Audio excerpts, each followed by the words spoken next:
ages.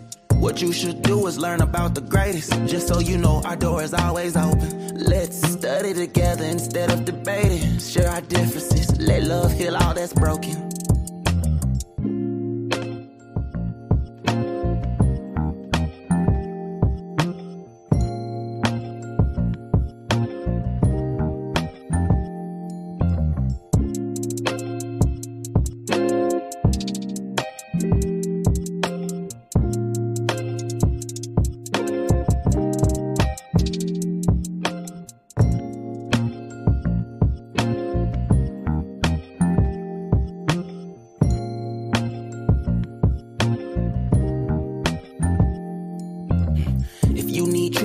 Place for you, don't need to complicate it. It's best to keep it basic. Open the book, the word is self-approved. He's Alpha and Omega, the answer since the early ages. What you should do is learn about the greatest. Just so you know, our door is always open. Let's study together instead of debating. Share our differences, let love heal all that's broken.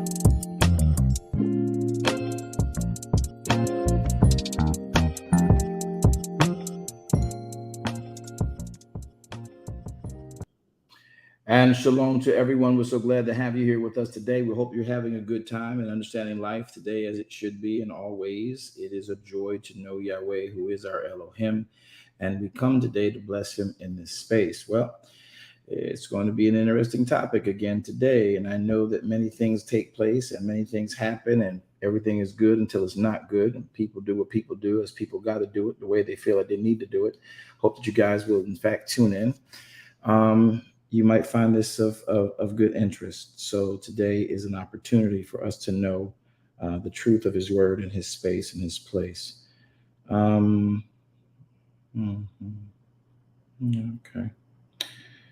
All right. We'll just make those changes. No problem. Yahweh be praised. Okay. I'm sorry, guys. I got caught up thinking in my head. Listen, if you're coming in online, if you're coming on the Facebook page, please make sure you hit the heart sign. Pretty please make sure you go to the heart sign, hit that heart sign, hit that like sign, make a comment, help our algorithm go. If you care to help this ministry grow, as it's hopefully help you grow, let's do the alumni thing and share this as best we can across the platforms of the world and get ourselves in a good position to be responsible for sharing the gospel of our Savior, YAHShua HaMashiach. Let us prepare our hearts for the subject matter. It should be very interesting. But I want you to remember to forget everything you thought you knew about divorce.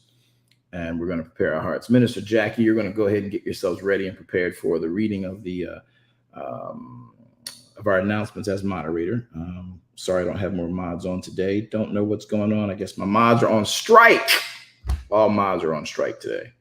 All right, Minister Jackie, she's here though, faithful and true. Matter of fact, Minister Jackie is the reason we started the Mod Squad. Glad to have you with us today, Minister Jackie. Are you able to speak, actually, is my real question.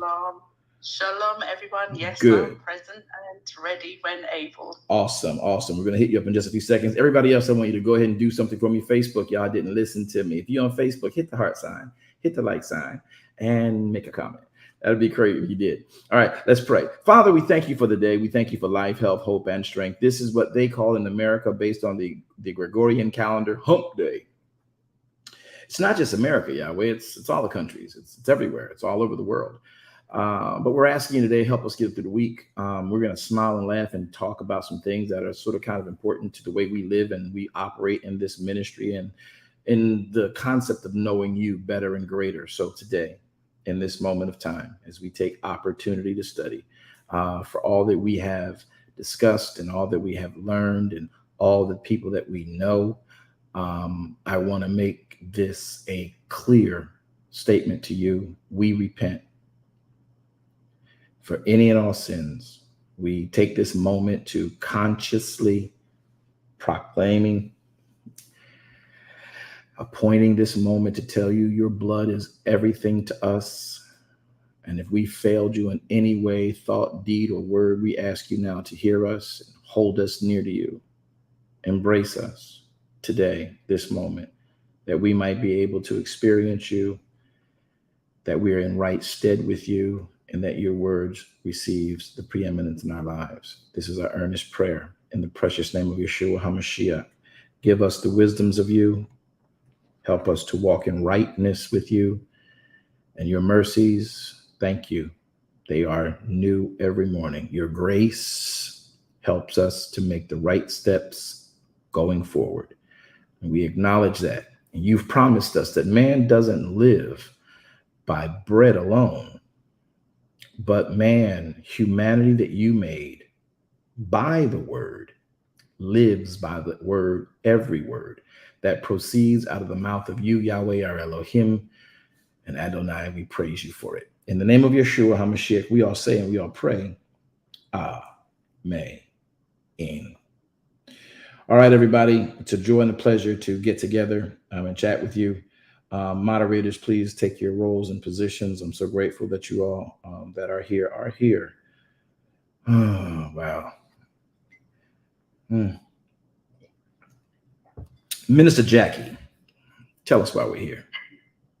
Shalom to everybody, and thank you so much for being here with us today in the preceding word, where the topic for today is understanding biblical divorce. So whilst I take a pause, why don't you take the opportunity to share this broadcast? If you're here with us in Clubhouse, if you look down the bottom of your screen, you'll see the two prongs. I can see there's 3 shares at the moment, but if everybody shared, that would be so helpful. If you're with us on YouTube or Facebook, where if you're not there already, you can find us at VWJ Ministries. Please do add a comment, and don't forget to share the broadcast on the various platforms. Today's topic is, what does the Torah, YAHShua, and the Bible really say about divorce? What and who determines divorce? What can and cannot be done because of divorce? Well, we're going to learn today. Don't forget, we're here every Monday, Wednesday, and Friday at 1 p.m. Eastern Standard Time. And you can join us back here this evening under Darash Kingdom Ministries, where we present our weekly Bible study, where we're going to look at the origin and the truth of the tithe. We'll be here at 7 p.m. And if you would like to continue to study with us, we extend an invitation for you to come and join us tomorrow at 7 p.m. for our Bible book club, where we're continuing a read of Genesis, and we are about Genesis 17. We honor Sabbath, so we open up for our Sabbath studies every Friday at 11 p.m. on Fridays, and we continue those studies Saturday 11 a.m. And if you would like to, we would really love for you to be with us here for our Morrow After Sabbath service. That's our Sunday service, where we broadcast live through Facebook at 10:15-ish every Sunday morning, and we extend the invitation for you to join us through Instagram, YouTube, and here in Clubhouse. Thank you so much for being here with us. Don't forget to share as Apostle continues. If you'd like to make a comment, just come off mic. We'll send invitations for you to join us. You can come off mic, announce your name, and we'll put you in queue. Thank you so much, Apostle. Back to you. Well, we're so glad to be with you guys, and hope that you are learning what you have to learn, and we should learn, and we need to learn. It is a joy to share what we share in this space today. I know there are going to be a lot of questions about this subject matter. There will be a part 2. We'll continue again on this coming Friday as we go into our Shabbat. However, I want to make sure, and I hope I don't date this, there has been quite a bit of, what's this point we're at right now? 8:40, 8:50, 8:50, Mark 8:50 on program, Mark 8:50 on program. Okay, so 8:55. There's been a lot of, apparently we've always had weird things happening with media and social media. So what we have done is today we issued a announcement for VWJ Ministries, which affects Darash Kingdom Ministries, and it also affects, unfortunately, my personal page. We think that my page hasn't been hacked or anything like that, but there has apparently been a clone or a couple. I've got to get back with all IT and get IT back on point with noticing, paying attention to, and watching for. So if you guys have received any type of a request for friendship from me, I don't do friendship requests. So it wouldn't be me.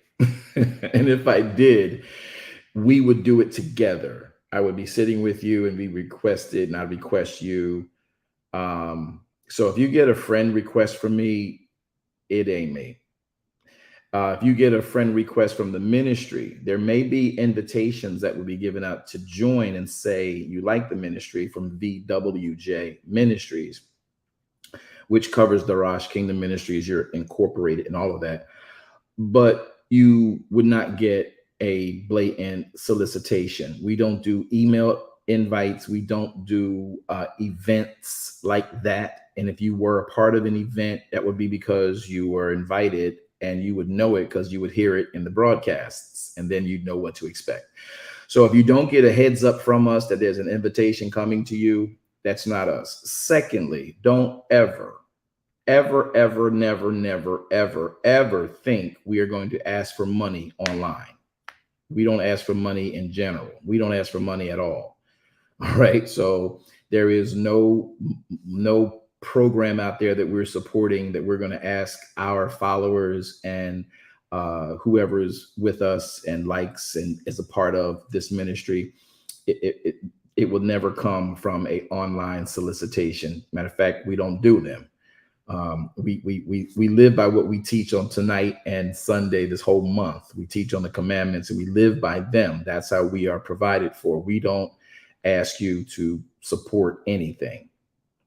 You got enough going on in your life. You don't need any more emails and stuff coming from nonprofits asking you for this, that, or the other. If there is ever a issue, it will be a family matter. Within family matter, meaning VWJ Ministries or the citizen of the Kingdom Post of Darash Kingdom Ministries and VWJ Ministries. And that would be something that we all would discuss. And it would be right there in that circle. So if you're getting anything from social media, Instagram, Facebook, YouTube, which I don't think they do that, right? Okay. And definitely Facebook. We don't do that. So if you get a personal thing from me, it ain't me. You and I would have conversed before you got something from me. If it's from our ministry, our team does not send out email blasts or anything. We don't advertise for this. Watch why. This is called DKM Ministries. VWJ covers DKM Ministries. Preceding word is under VWJ Ministries. But DKM Ministries is Darash Kingdom Ministries. So the word Darash in Hebrew means sought out. We don't seek you out. You got here because you were seeking truth and you sought out truth. You hung out where you thought you were hearing truth and you became a part of this arena. And that's how you ended up here. We don't send emails, or somebody may have told you about, hey, they're teaching this, come over and listen, but we don't send out anything like that. Never will. All right. So please make sure that you all are aware of that. So if you got anything and anybody's giving you a request, it's not me. It's something happening right now. I have to find out where and how deep it goes. But yeah, we'll do that later on. All right. So that spiel is over. So 1320, we're going to say 1330 for editing purposes. But we did get this out today. I don't want this to date us. So I'm going to start over fresh. You're going to get a fresh glimpse on what we do. And today you are with this, yours truly, the Apostle B.W. Jones, and we are here at the Proceeding Word. And I want you guys to understand this, that man shall not live by bread alone, but by every word that proceedeth out of the mouth of Yahweh, who is our Elohim. Now, the reason that we say that is because we're about to talk about some things that affect how we believe as kingdom believers and technically Christians, right? Whether you are Hebrew Israelite, whether you are Messianic Jewish, whether you are, in some cases, even, what another faith called Jehovah's Witnesses, or you are, whatever the denominations of Christianity are, whether you are Catholic Christian, or you are, as we purport to be, Protestant Christians. We're going to talk about a subject matter and a piece here that is extremely effective for helping us understand what, in fact, a opportunity to know what divorce really looks like. Y'all ready for that? Let's get into it. All right.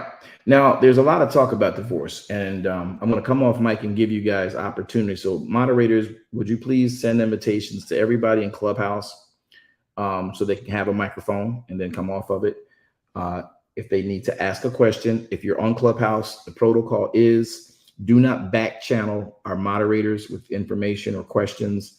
Please make sure that you come off your microphone. If you care to share anything at all, come off of your mic audibly, say your name, and then we will put you in queue. All right. If you don't say your name, your question to me on the back channels probably won't get answered until 3 days later because I'm doing too much doing broadcasts. All right. If you're on Facebook, I'll see you because we got moderators who are looking to see your questions online. But if you're sending back channels, they won't get answered for 2-3 days later, or at least 24 hours later. All right. So if you got a question or a thought you want to share, something you got to reveal on, we'd love to hear it, man. Just make it your business, if you don't mind, to, in fact, come off mic, say your name, and we'll give you space, live time to answer questions. We're talking about divorce. What does divorce say? So many people within Christianity have said that, there are several different statements. Some say that divorce, God hates divorce, right? I hear that a lot. That's the reason I left ministry. I left Christendom and went into the Nation of Islam, and then ultimately left the Nation of Islam. And now I'm back in Christendom and teaching the way that we do. That really stemmed the reveals for me. So God hates divorce is something we're going to talk about. That's a statement that we need to put in proper context. Then we have these other statements. All right, you know what? Let's do it this way. Let's do it this way. Rather than me just give you what I know, why don't you guys help in me to participate in this? I'm going to change this from a monologue to a dialogue. So if you're on mic and maybe you're at work or whatever, maybe you can't come off, but if you know what people say about divorce, and not what I mean by like titles they give to divorce, what have you heard about divorce that has left you wondering, why is that? All right, anybody real quick? I'm going to take exactly 3 minutes to do that so we can get right into the meat of why we're here. Does anybody know what else they say about divorce? I led with the fact that God hates divorce. Anybody else? Anybody else have a idiom used to describe divorce? Anybody?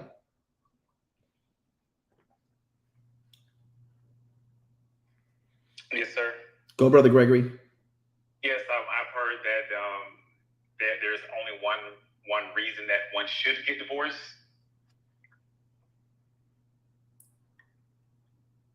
Okay. All right. Because that's where we're going to go. That'll be a part of the study. There's only one way one should get divorced. What have you heard? That if it's not for adultery, that it's not prohibited. Okay. Accepted. Okay. Adultery. All right. Okay. Who else? Thank you, Brother Gregory. Thanks for adding. Who else about divorce? What have you heard regarding the phrase divorce within Christendom? Good or bad? All right. All right. I heard Dana coming online. She says, I have heard that Yahweh Elohim, she said, God honors marriage. It's better to stay married. Okay. Anybody else? Jackie. Hi, Minister Jackie. Before you go, I got Judith Rosenberg online. Dr. Rosenberg says, I have also heard within ministries that once you are divorced, you cannot remarry. All right, here we go. Getting some good stuff here. Once you are divorced, you cannot remarry. Okay, let's talk about that. Who else has got one? Minister Jackie, go. Shalom, everyone. I was going to say exactly the same thing as Minister Rosenberg. Thank you. Okay, that's cool. That's cool. Doreen. All right. And we're going to go with Doreen. You're there. Go ahead. What do you got? Yes, I've heard that if you divorce, you cannot remarry in the church. If you divorce, not only can you not remarry, but you can't remarry in the church. Okay, that's good. That's good. That's good. That's good. Tomei Ford says on Facebook, she says, to remarry is adultery. All right. Facebook, y'all might want to plug somebody in because I'm about to shatter a whole bunch of stuff. Not me. The proceeding word is about to add clarity to a great deal of stuff. Do we have anybody else on Clubhouse? before, if you do, say your name, please. I got Charmaine Aline. Hey, Charmaine. She says, if you divorce and remarry while ex-spouse is still alive, it's adultery. Okay, you're saying the same thing technically that Tomei is saying. All right, good. I heard a name on Clubhouse. Moderators, help me. Who was that? Okay. Doreen again. Go, Doreen. Yes, I understand that except if you fornicate during a marriage, you can divorce your partner. Okay. Your husband. Okay. So if you fornicate in marriage, you can divorce your partner. Okay. Good. We're going to talk about that too. Evans, she says, yes, I have heard that divorce is not right. And if you divorce, you cannot remarry and you should go back to your household or your husband until he is dead. Well, Miss Evans, you know, there's more than just masculine. And there's two parties in the divorce, right? There's a female and a male. It's not always the wife being divorced. The husband can be divorced too. I'm just playing with you, Miss Evans. But really, it's a serious issue. There are so many things that we've heard and we've said. We're going to clear some of that up today. Hey, Bishop Brooks, good to have you. And for all your churches over there in Jamaica, this is probably coming from all you've been doing for the last 50 years of ministry you've been in. We celebrate you, Bishop Marion Brooks, for the world and the life that you've lived and the things that you've been teaching people to know about his kingdom. She makes a statement. She says, you cannot pastor a church if you beeth thou divorcedeth. Okay. You can't pastor a church. You can't work in ministry if you have been divorced. All right. All right. And then I've got Charmaine. She says another statement. Okay, Charmaine. She says one more. She says, if partner is abusive, then you cannot divorce, but you have to remain single. All right. We're going to get into these things. I'm going to cut that off here right after Cyber. Cyber is going to be our last one. Cyber, talk to us. What you got, my dear brother and friend? If you find out your wife's not a virgin after you marry her, you divorce her. Okay. Like Miss Evans, there's more than just a feminine in that issue. There's a masculine too. And that's a good point. If you find out that they've been unfaithful, then you can divorce. Now we're going to break that down a little bit more, Cyber. Your question is a part of what we're actually here for. Your point, rather, is a part of what we're actually here for. And I'm glad to hear you know that as well. Brother Gregory, thank you for holding your tongue, because I know you know that as well. So we're going to talk about it for a little bit. So many of you know that I do marriage counseling. I'm apparently supposedly pretty good at it. So we do premarital, which is very significant to me. We do mid-marital, which is also very significant. And we do post-marital. Yep, post-marital counseling. So we want to look at these things. We want to be able to identify where these phrases came from and how they got so chopped up within Christianity, because we have messed a lot of people up behind divorce. We have stifled growth of people. We have endorsed domestic violence in choices that and what we call leadership in our denominationally preferred perspectives of divorce subject. We have forced people back into situations that were not healthy or wise. And we've caused people to remain single and never find love because of some of the stuff we've said. If y'all with me today and y'all want to learn today, I want everybody to either type in or say, you're going to learn today. You're going to learn today. So let's look now into some of these things. Paul is the first place a lot of people like to go to. But let me take you to YAHShua HaMashiach and what he has to say with respect to marriage. So one of the first places we always like to go but fail to understand is we're going to go over to, and for those of you on Facebook, I'm going to put my Bible up so you guys can see it while we're teaching from time to time. I'm going to share screen, present, share, and share, select window, boom. All right, so we should be sharing now. Okay. Hey, Bishop Alton, good to see you, my dear brother. He said, you're going to learn today. Virginia Westbrooks, good to see you. Hey there, Angela Minister Green. You're going to learn today. That's right. All right, so listen to this very quickly. Let's go into this passage of, in fact, Matthew chapter number 5. I want everybody to go to Matthew chapter 5. Okay? Matthew chapter 5. Okay? I'm going to start in for the sake of context and move up 3 verses so we can read this in context so we know what happened, when, and where, and how. So in the passage, we're going to find in verse number 20, we're going to go to verse number 29. Let's start at verse 29. Verse 28. All right, here we go. But I say unto you that whosoever looks upon a woman to lust after her committeth adultery with her already in his heart. Okay. Verse number 29 says, and if your right eye offend you, pluck it out and cast it from you. For it is profitable for you that one of your members should perish, and not that your whole body be cast into hell. And if your right hand offend you, cut it off and cast it from you. For it is not profitable for you that one of your members should perish. It is, I repeat verse 30. I'm sorry, I messed that up. Verse 30. And if your right hand offend you, cut it off, cast it from you. For it is profitable for you that one of your members should perish, and not that your whole body should be cast into hell. Verse 31. It has been said, here we go, y'all. Verse 31. It has been said, whosoever shall put away his wife, let him give her a writing of divorcement.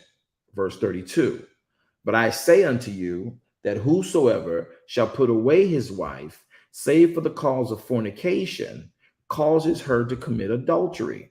And whosoever shall marry her that is divorced, that person commits adultery. Okay, so let's start here with that. This is of interest to me. How I need 2 people to tell me, how you might see that passage. Here's the passage. Let me read it in context and read it out of context. All right. So in verse 30, I'm gonna reread it again. If your right hand offends you, cut it off. Right. Verse 31. It's been said, whoever shall put away his wife, that means divorce. And when we say the word his, I want y'all to realize we're not just talking about masculine putting away a female, though it comes out this way in presentation. The divorce didn't just happen with the man doing it, though they lived in a male dominant society.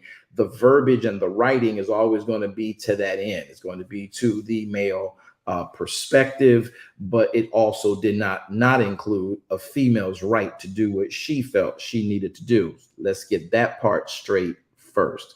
So verse 31 says, it has been said, whosoever shall put away his wife, let them give her a letter of divorcement. But I say unto you that whoever puts away his wife, saving for the cause of fornication, causes her to commit adultery. And whosoever shall marry her that is divorced commits adultery. All right. Now for context, verse 33. Again, you have heard that it has been said by them of old time, that thou shalt not forswear thyself, but shalt perform unto Yahweh Adonai your oaths. All right. But I say unto you, swear not at all, neither by heaven or by Elohim's throne. All right. Because it's his throne, nor by the earth, for it's his footstool, neither by Jerusalem, because it is the city of the great king. All right. So I've read 3 verses up and 3 verses down. So we have it in context that verses 31 and 32 are in fact a conversation that Yahweh is having with them about divorce. If you put your wife away for divorcement, you have to have specific reasons to do that. All right. So how does anybody feel about that dialogue? We're going to have a dialogue. I'm going to take 2 people who might want to share with this. What do you read when you read verse 32? And he says, but I say unto you, whosoever shall put away his wife for the cause of fornication causes her to commit adultery, and whosoever shall marry her that is divorced commits adultery. Even if you know how I teach, if you've been with me long enough to know how this goes, it's fine. Come on, let's talk about it. Anybody?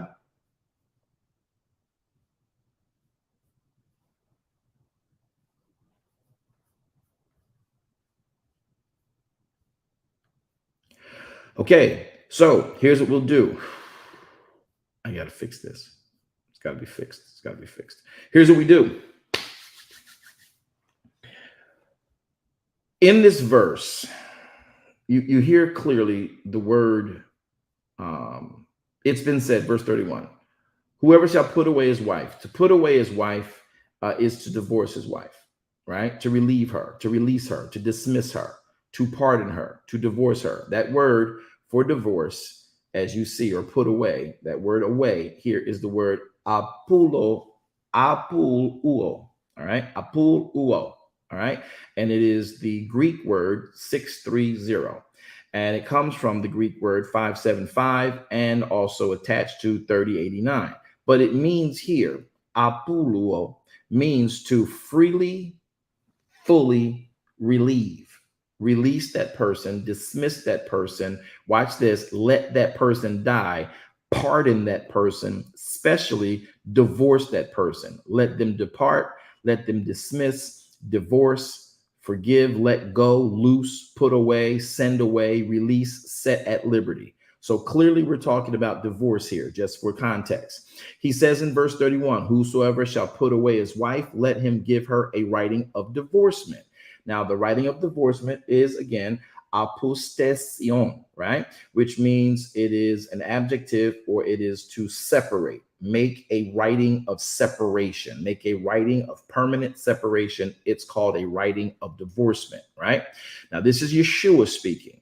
He then says, but I say unto you that whoever shall put his wife away, saving for the cause of fornication, causes her to commit adultery. And whosoever shall marry her that is set away, all right, divorced, they commit adultery.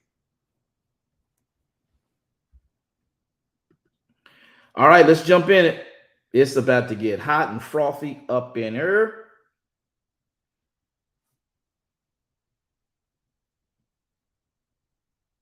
Apostle, this is Janet. Can you break down when you say for the reason of fornication, meaning if either one commits adultery? Okay, I'm gonna break it all down. Good question. Now I want to look at this, and for those of you who keep asking this question about the Bible that we present, it is called it's an application online. You can get this. Maybe you may. I think it's on sale now, something like that, because of Christmas or the season of Black Friday stuff that they do. It's called the Strong's Exhaustive Concordance. Now, I love this application because it really does give you a lot of stuff. It can go on your phone, your tablets. Doesn't matter if you're Apple or your Mac, or your Apple, Mac, or Android. So I'm going to put it in the thing. It's called Strong's Exhaustive Concordance. It's an app. All right. And I'm going to type it in for you guys.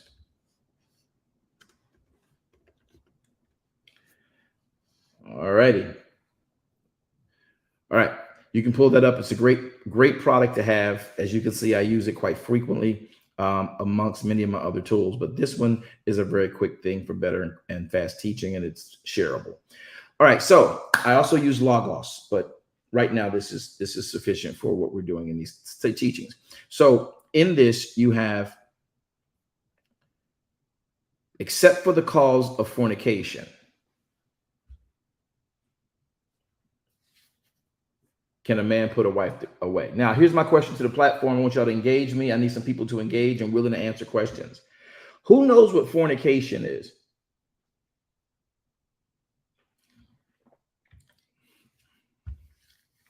Geesh. Hi, Geesh. Shalom, beloved. What is fornication, Geesh? It's when you have sex out of marriage, out of what Yahweh commands. Okay, so let me try it again. So what you're saying is fornication is sex out of marriage. Yeah. Okay, now I'm going to enhance that for you, Geesh, because it's way beyond that. So fornication is, in fact, when a single person who is not married has sexual relations. So what Geisha, she knows what she's saying, but it's not going to come across to the world the right way, the way she said it. I know you well enough to know what you mean, Geisha. That's why I'm going to help you, child. We're going to help you. We're in this love together. All right. So what Geisha is referencing is that fornication is a single person having sexual relationships and they're not married. Okay. Does anybody know what fornication is? Sardis. Who's that? It's King Dave, bro. How you doing? Peace. Shalom, sir. How are you? What do you got about adultery? Yeah, okay. 1 Corinthians 6, verse 18, it says, flee fornication. Every sin that a man doeth is without the body, but he that committed fornication sins against his own body. Because we are actually married to Christ, because our bodies is the temple of the Holy Ghost. So if we take the temple, like it said in 1 Corinthians chapter 3, and try to defile the temple, God will destroy the temple, because we're basically fornicating with Christ when Christ married us to himself and away from the old way, which was the condemnation of death. Cool. Great verses to render. We're going to get right into those verses shortly too. That's what part 2 is going to be about. However, the question is, what do you know and what do we call adultery? Fornication is a single person having sex. No, don't be sorry. The information is going to come up, and I had to check myself because I'm like, why? And I'm like, no, this is good. Come on. Now let me read that. Well, I don't need a verse for it. What is adultery? Just off top of your head, what is adultery? Evil concupiscence, covetousness, and idolatry.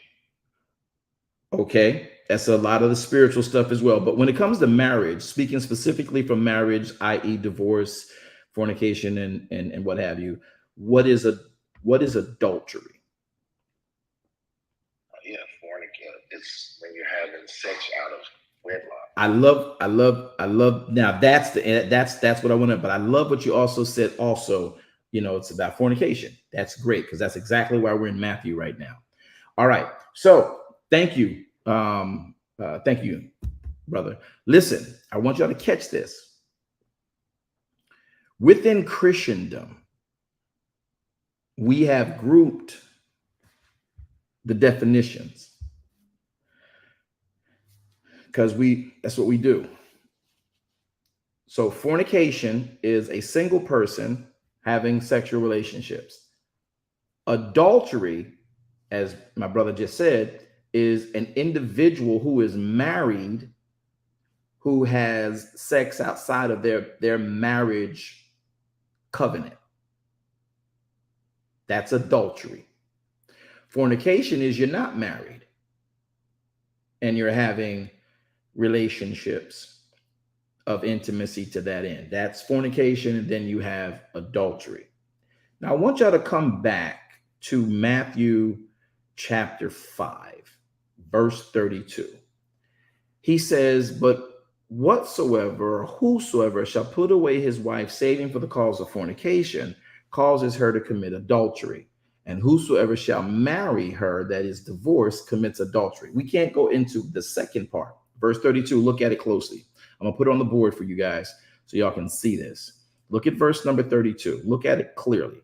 This is very interesting. People don't pay attention. This is why I tell y'all don't go past a comma, a colon, a semicolon without knowing what it says. It says in verse 32, whosoever, I'm starting in it, but I say unto you, whosoever shall put away his wife, save for the cause of fornication, causes her to commit adultery, colon. And whosoever shall marry her that is put away commits adultery. Now, we all can get in our feelings about a lot of different things, and we're really good at it, especially within Christendom. So I want to make sure we get this. When you are married and you step out of your marriage, you committed adultery. If you're not married and you have relationships, that's a fornicative state. It doesn't matter if the person who is single commits fornication with the person who's married or commits fornication with the person who's single.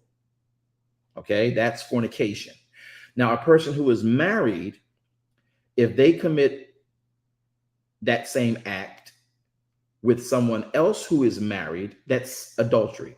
If they commit that same act with someone who is single, that's still adultery. Doesn't matter if you're doing it with a married person or a single person. Adultery is a relationship. So a person committing fornication can be with a person who's married, and the person who's married in that same action is committing adultery, and the fornicator is committing fornication. Do y'all get that? So that's the only way they should ever be mixed, Christendom. Because in fornication, that's the reason for divorce. Now, we have a society we live in today that has a whole new group of laws. And many of them I 100% agree with, and they are necessary and mandatory. Even though back in the day, if I can get right into the meat and the juice of this, even though back in the day, certain, there's no new diseases. I mean, I know we got stuff morphing and whatever, but disease is disease, sin is sin. It's always abounded. Goodness is goodness. It's always abounded. These diseases always existed. We're just discovering them, all the things that go on. So you have the same exposures to disease from being, wild and crazy with your personal body and hygiene. That's just goofy and crazy to do. It's always best to be in a committed relationship where you and them both have established health, and you begin to procreate and begin to copulate out of that healthy relationship, mentally, spiritually, and of course, physically. So the same amount of disease exists today as they did back then, and back then as they do today. All right. We just identify them today. So we got a category for them. They didn't know what they was dealing with, but you can get hit with whatever, right? So I'm having humor because I want to make sure I make this light and yet factual. So when a person is married and they step out of the relationship and they commit adultery, isn't that why we divorce today? Because a person commits adultery? Absolutely. Oh, absolutely. Yes. They said absolutely. Absolutely. Most of the time. Well, that's right. Among other things, it explodes into several different dimensions there, yes. Okay, so we said among other things. Ooh, interesting. Among other things. Okay, I heard that. And remember, I'm a counselor, so I get it. But I want to make sure we look at what we did. All right. Follow me now also to Matthew. We're going to come back to this really quick. Follow me to Matthew, chapter number 19. Can y'all do that for me? Matthew chapter 19. Let's talk about this. And this is where it gets really meaty and heavy. So if you didn't invite anybody, this would be the space to do it. Matthew chapter 19, verse 1. Sorry, it took me 30 minutes to get into it, but here we go. Matthew 19, verse 1. And it came to pass that when YAHShua had finished these sayings, Matthew 19, verse 1, he departed from Galilee and came into the coasts of Judea beyond Jordan. And a great multitude followed him, and he healed them there. The Pharisees also came unto him, tempting him, and saying unto him, Is it lawful for a man to put away his wife for every cause? Now, who just said amongst other things? This about to get deep. It's about to get deep. Watch. Was that Elder Faison? Hey, good to hear your voice. Listen. That was Janet. Oh, that was Janet that said it. Elder Faison, I'm going to come to you in a second. I heard Elder Faison, right? Yes, sir. Okay, great. Listen, pay attention. Verse 2, a great multitude followed him. He healed them there. The Pharisees also came unto him, tempting him. Who came to him, y'all? The Pharisees. Why is that important? Anybody know why that's important? Why are the Pharisees coming? What's going on here? They're bringing. Say your name. What was that? My apologies, Brother Gregory. I was saying they were trying to find fault. They're trying to find fault, right? Because look at what they say. The Pharisees come. They say in verse number 3, tempting him, saying unto him, Is it lawful for a man to put away his wife for every cause? He answered and said unto them, Have you not read that which that he which made them at the beginning made them male and female. And then said, for this cause shall man leave father and mother and cleave to his wife, and they twain shall be of one flesh.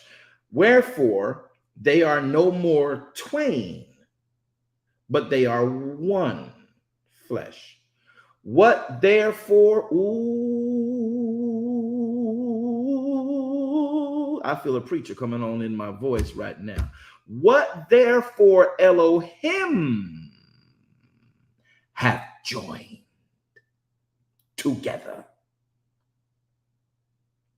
let no man put asunder. They say unto him, well, why did Moshe then command them to give a writing of divorcement and to put her away? Remember, we're not talking about masculinity, y'all. They make it because that's the way it was written. Everything was done in a masculine tone, but this is not about one gender being over the next gender, providing and submitting a divorcement. Y'all need to get that in your hearts. But not knowing culture, Christendom interprets. Watch number 8. He says unto them, Moshe, look at verse 8, y'all. This is deep. Moshe,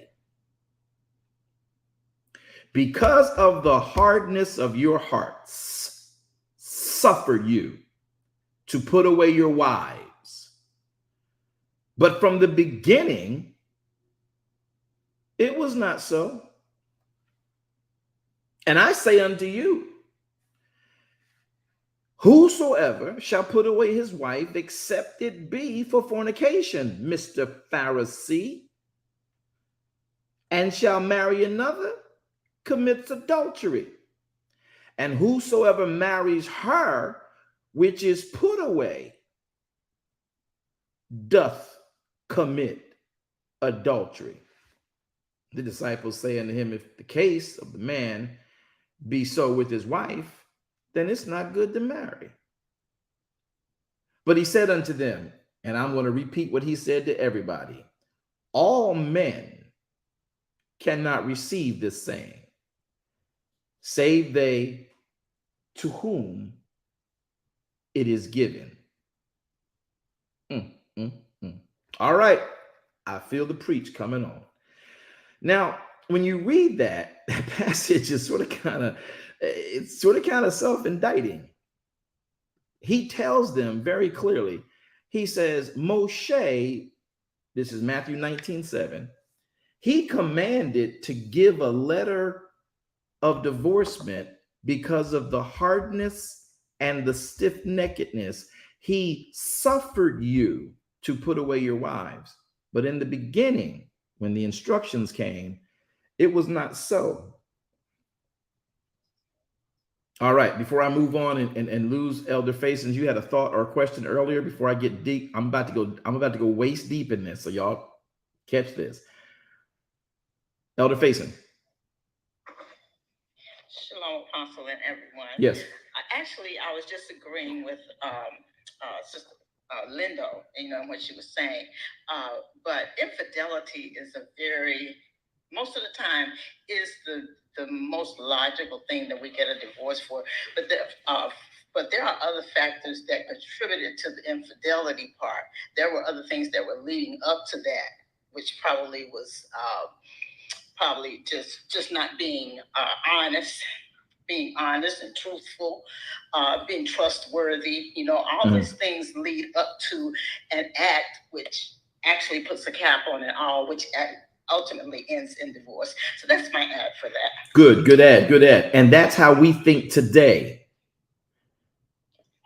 The question is, when this passage was written, what was Messiah saying? Let's endeavor. Now that's where we are today. I gave the clause earlier. As a counselor, I know all the reasons for why we divorce. And even Christian pastoralship and or counseling of others would suggest, hey, this would fall under today's ideology of what divorce would actually be technically considered okay. But let's go back to he who gave us and he who is the proceeding word. What did he say? Let's listen. I want to pull back up the passage in Matthew 19, verse 7. They say, why did Moshe give them a command and give a writing of divorcement to put her away? He says, well, Moshe did it because of the hardness of your hearts, and he suffered you to put away your wives. But from the beginning, it was not so. Now, let me give you guys some culture so we can know where we're going with this. And I don't have time right now to pull this up in passages, but I want y'all to catch this. Now, when you and I talk about marriage, it is all based on where we are today. Marriage and adultery and fornication are an issue that Messiah was very specific about.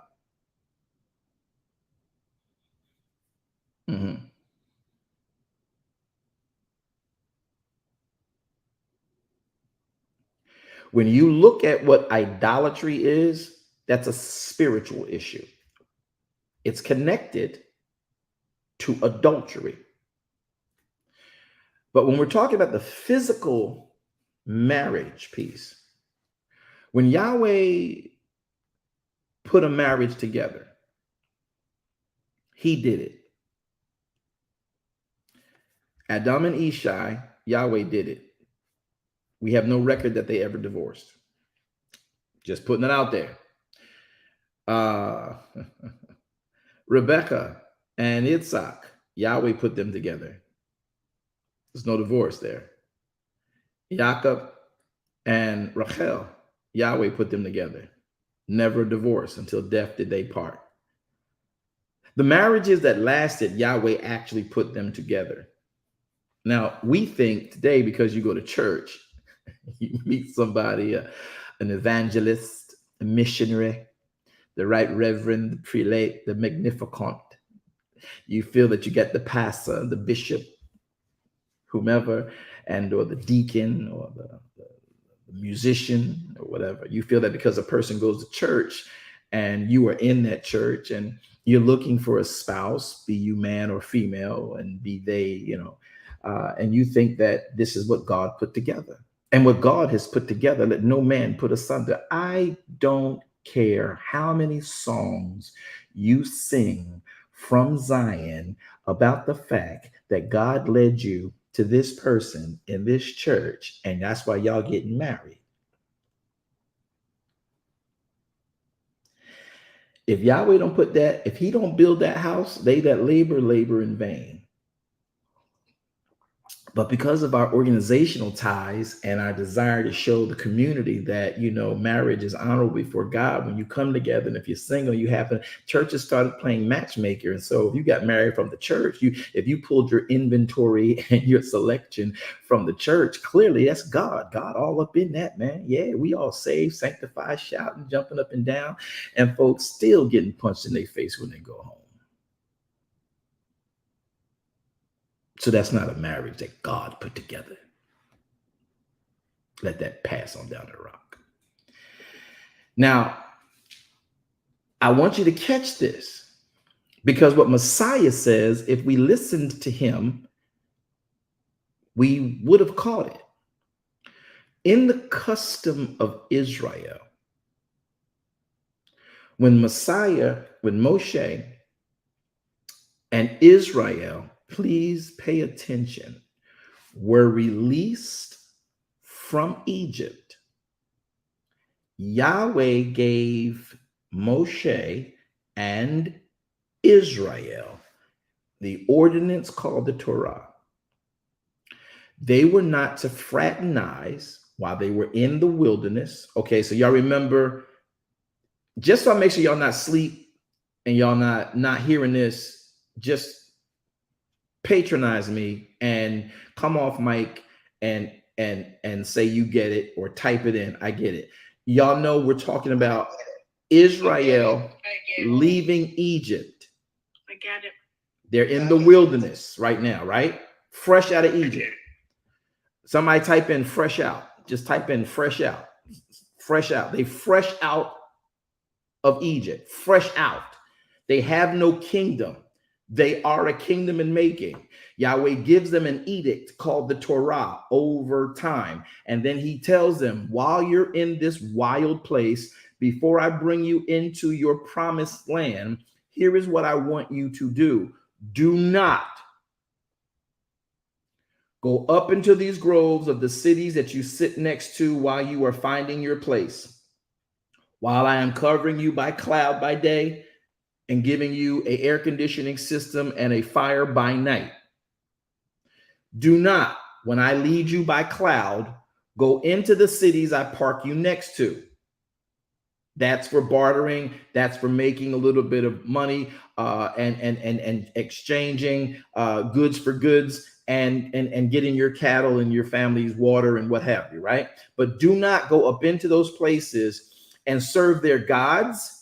And do not go up into those lands of the Amorites, the Jebusites, the Girgasites, the Meunites, whatever, the Edomites, and everybody else. Don't go into those places and begin to mingle your daughters with their sons or vice versa. Don't do it.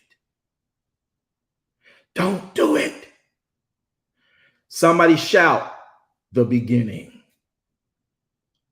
The beginning. The beginning. This about to get fired. All right, now watch this. They are fresh out. This is the beginning. And he says to them, don't fraternize with the people up in these lands where I park you next to. See, sometimes the cloud, who can tell me how many years Israel was in the wilderness led by the cloud of God? Anybody know? 40 years. Definitely, thank you. 40 years. Wow, interesting. So do you think the cloud moved on them every day?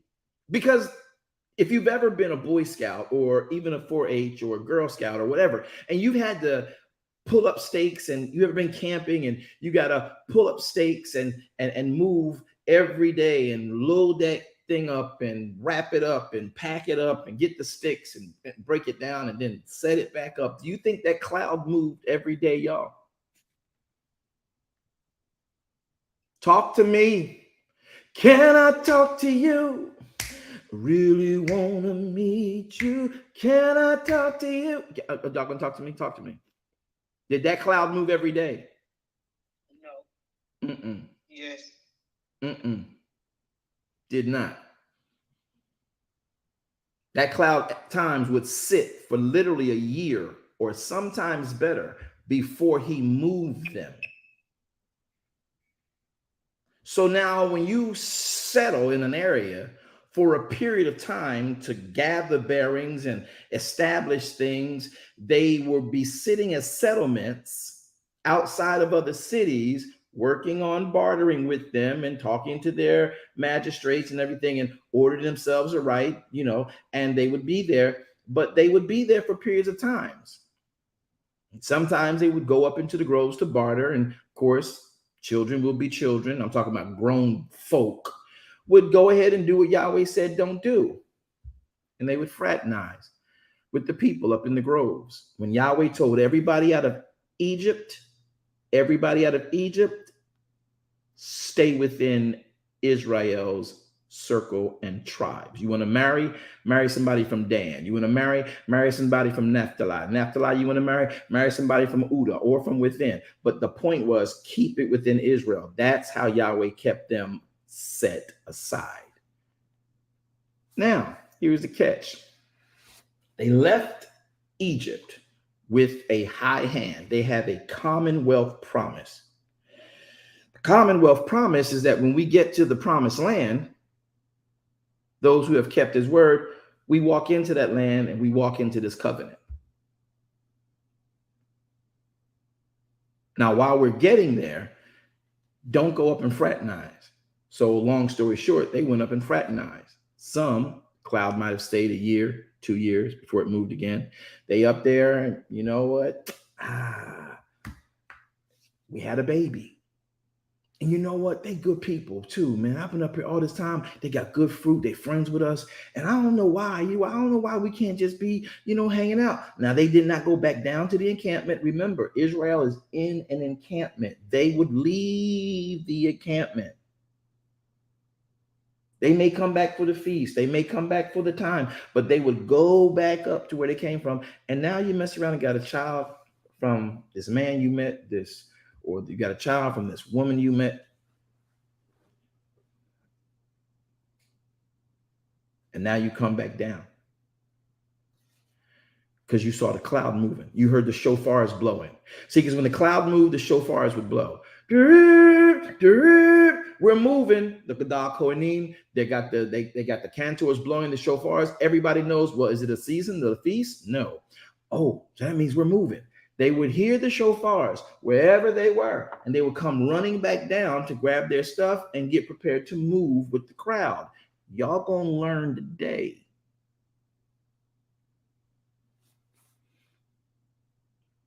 Now, when you came down, the priests, 635,000 of them, they are called the original Urshers.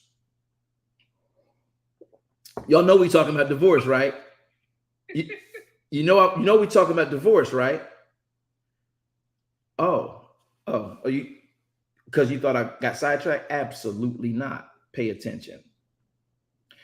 The 635,000 Levites who are over all things tabernacle were the watchmen of the gate and the watchmen of the walls. Now, mind you, they don't have their territory yet, but they are watchmen. So when they know the trumpet sounding, they're taking up points and posts. The customs are that before you come in, they did this thing like who goes there.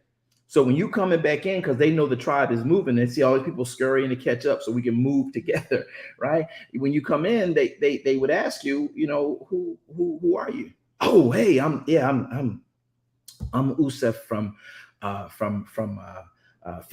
Dan. Oh, great. Well, we're getting out of here. Come on, let's get going. And they come through and they cross over. Well, who's with you? Oh, this is my daughter. Oh, great. Who's your daughter's mother? This is her mother right here. What tribe are you from? Well, she's actually an Edomite. Oh, really? Somebody say hard-headedness. Hard-headedness. Y'all not gonna talk to me, but it's okay. Say hard-headedness one more time. Hard-headedness. So that priest has a charge. Moshe, the head in that time, suffered a writing of divorcement to put that person away. You cannot move with us because this contaminates the purpose. This contaminates us. And that sounds horrible. If you want to keep the commonwealth that you have with Israel, you're going to have to divorce this child and this spouse. They can't come with us.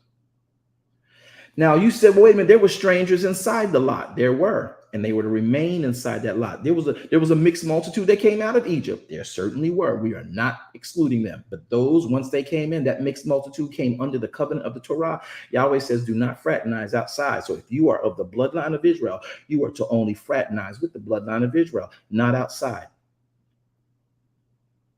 So when they came in, he suffered them a writing of divorcement. You married them. We didn't. Put them away. Or you can stay with them, admirable thing, but you forfeit the covenant. You forfeit this piece here. This is not a part of the commonwealth. That's where your divorcement came in. That's your first one. That's why Moshe suffered you a letter of divorcement. Because you were hard-headed. We told you what not to do and you went and did it anyway. Moshe suffered you a letter of divorcement. Here's why. Because when you married in the camp based on the Torah, you married rightly. Everybody knew what a dowry was. Everybody knew what this person as a candidate should look like. They knew what a bride should look like. They prepared their children from the time that they were growing up to receive in that culture a spouse that way. Now, here's where it gets really interesting. Once you've now put away or put to you something that Yahweh said don't put to you, you have to divorce that thing.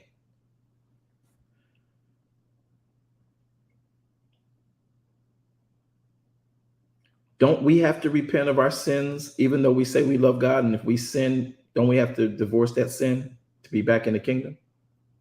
Yes, sir. Oops. Yes, sir. So from the beginning, when the instructions were given, Mr. Pharisee, because that's what you're over, the very thing we gave you. So when he references the beginning with the Pharisee, he's talking about from the time that law you're trying to trap me up with, from the beginning of that law, Mr. Pharisee, it was not that way. Because Yahweh would not, you obeyed him to that point. So what Elohim puts together, let no man put asunder. Now, you say, well, Apostle, that just seems a little bit extreme. I know it does, but watch this next part. So when a man marries a woman, and a woman accepts a man's hand in marriage, because she also has a lot to say about that. Don't think that because he says when a man puts away a wife has the right to also go before the elders and be like, hey, this ain't, he's this, and she can put him away. Y'all don't hear that part, do y'all? Oh, right. Because you're reading just from the way that the presentation of the writ speaks. And many people, because of that, make that simple error. But pay attention to this next part. Messiah tells him, I'm going to go back to Matthew. Let's go back to Matthew. Look at what he says. Not me, what he says. Verse 7, chapter 19, verse 7. But why did Moshe then command to give them a writing of divorcement and put her away? He says, Moshe, because of the hardness of your hearts, suffered you to put away your wives. But in the beginning, it was not so. And I say unto you now, outside of that right there, you can't just put a person away for any reason. That was the question the Pharisees given him earlier up in the verse. Let me go back to it. He says in verse number 3, the Pharisees also came unto him, tempting him and saying unto him, is it lawful for a man to put his wife away for every cause?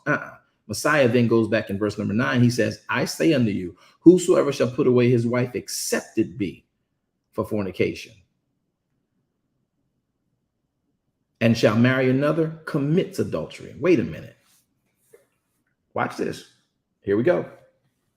So when Messiah says, except for the cause of fornication, here's the question to the group again. And I want somebody to answer this. How can you get divorced? How can fornication? No, here's the question. Better question.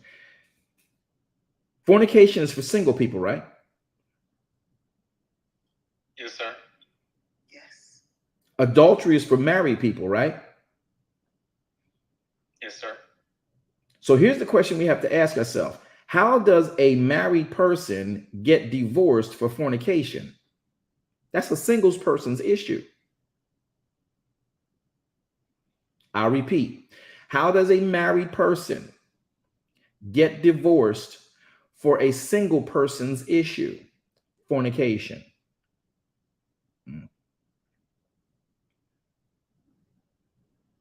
Now, it was not like Messiah grouped these together. He was very specific. You cannot divorce except for fornication. And if you do, for any and every cause, you cause that person to commit adultery. So he's connecting a single issue with a married issue. What we've done in Christendom is we group adultery and fornication under the same definition. Bad decision. Watch. How can a married person get divorced for a single person's issue? I'm going to ask one more time. Is fornication a single person's issue? Yes. Is adultery a married person's issue? Yes. So wouldn't Messiah, as wise as he is, the living law, say, boy, I just lost half our group. Everybody just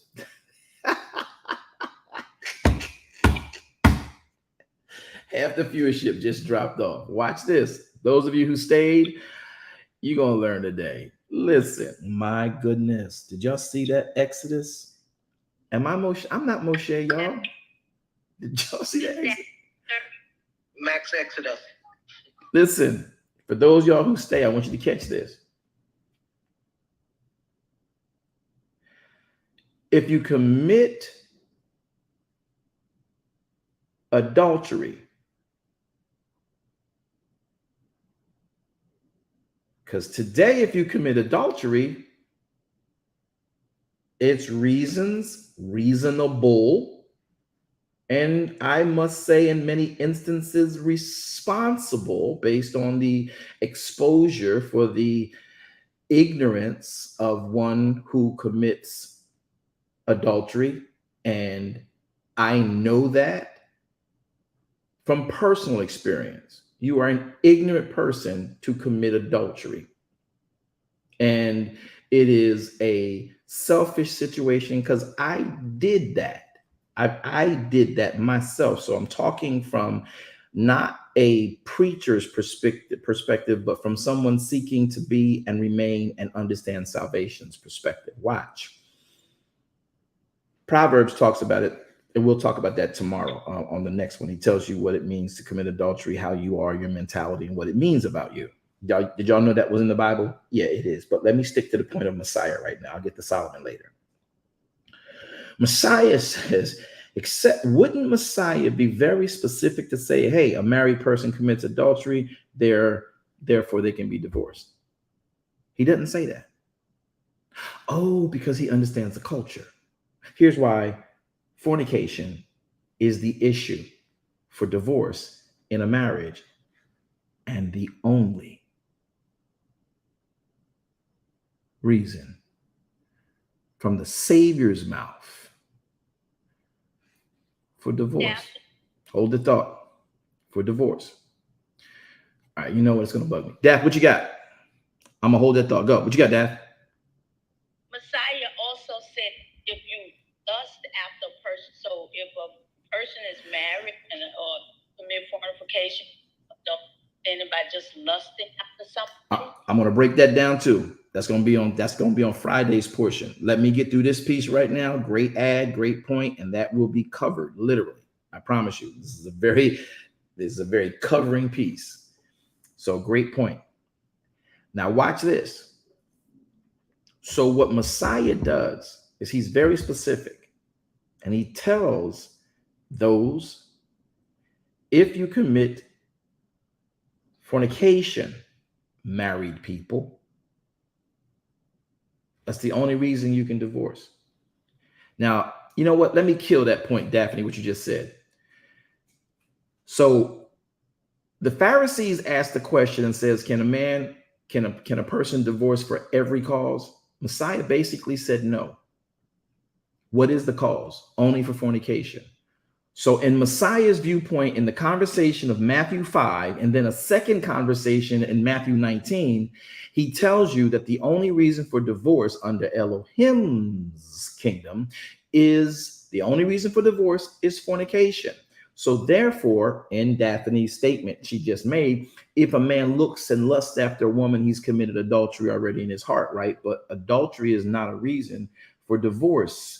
In Messiah's world, our world is different. I'm just talking about the history. Messiah's admonition is that the only reason for divorce is fornication. So even if the lusting with the eye means you committed adultery already in your heart, right? That's still not reason for divorce.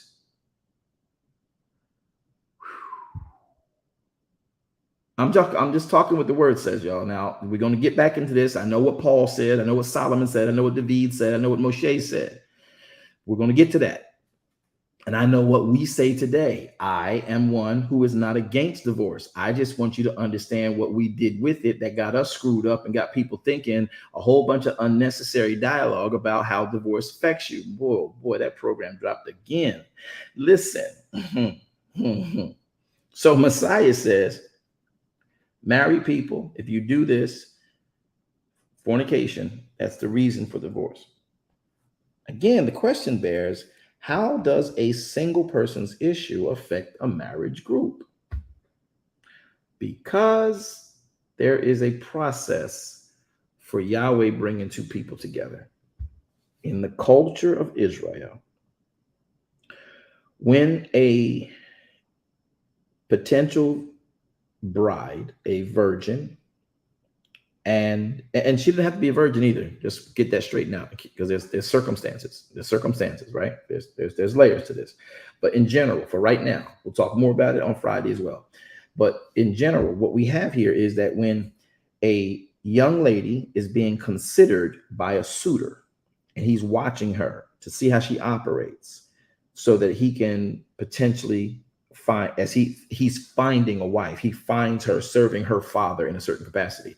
The marriage process is the betrothal process, the what you call engagement. What we call in basically the world today is a issue of engagement. You get engaged, you're given a ring. Now, not all cultures believe in that, but I'm from a culture in America that does, and it seems to be spread pretty much across a lot of the other continents and countries as well. But let's just talk about it from here. So when you get betrothed, right, there is a vow that is made. So in the betrothal process here in Israel, when the suitor sees, watch this, a suitable helpmeet, by watching her from school up to now, in business up to now, watching her work and barter in the marketplace on behalf of her father and her father's business, watching her operate amongst her peers at the water well, getting what needed for the family, operating on behalf of the family. He's watching her like, yeah,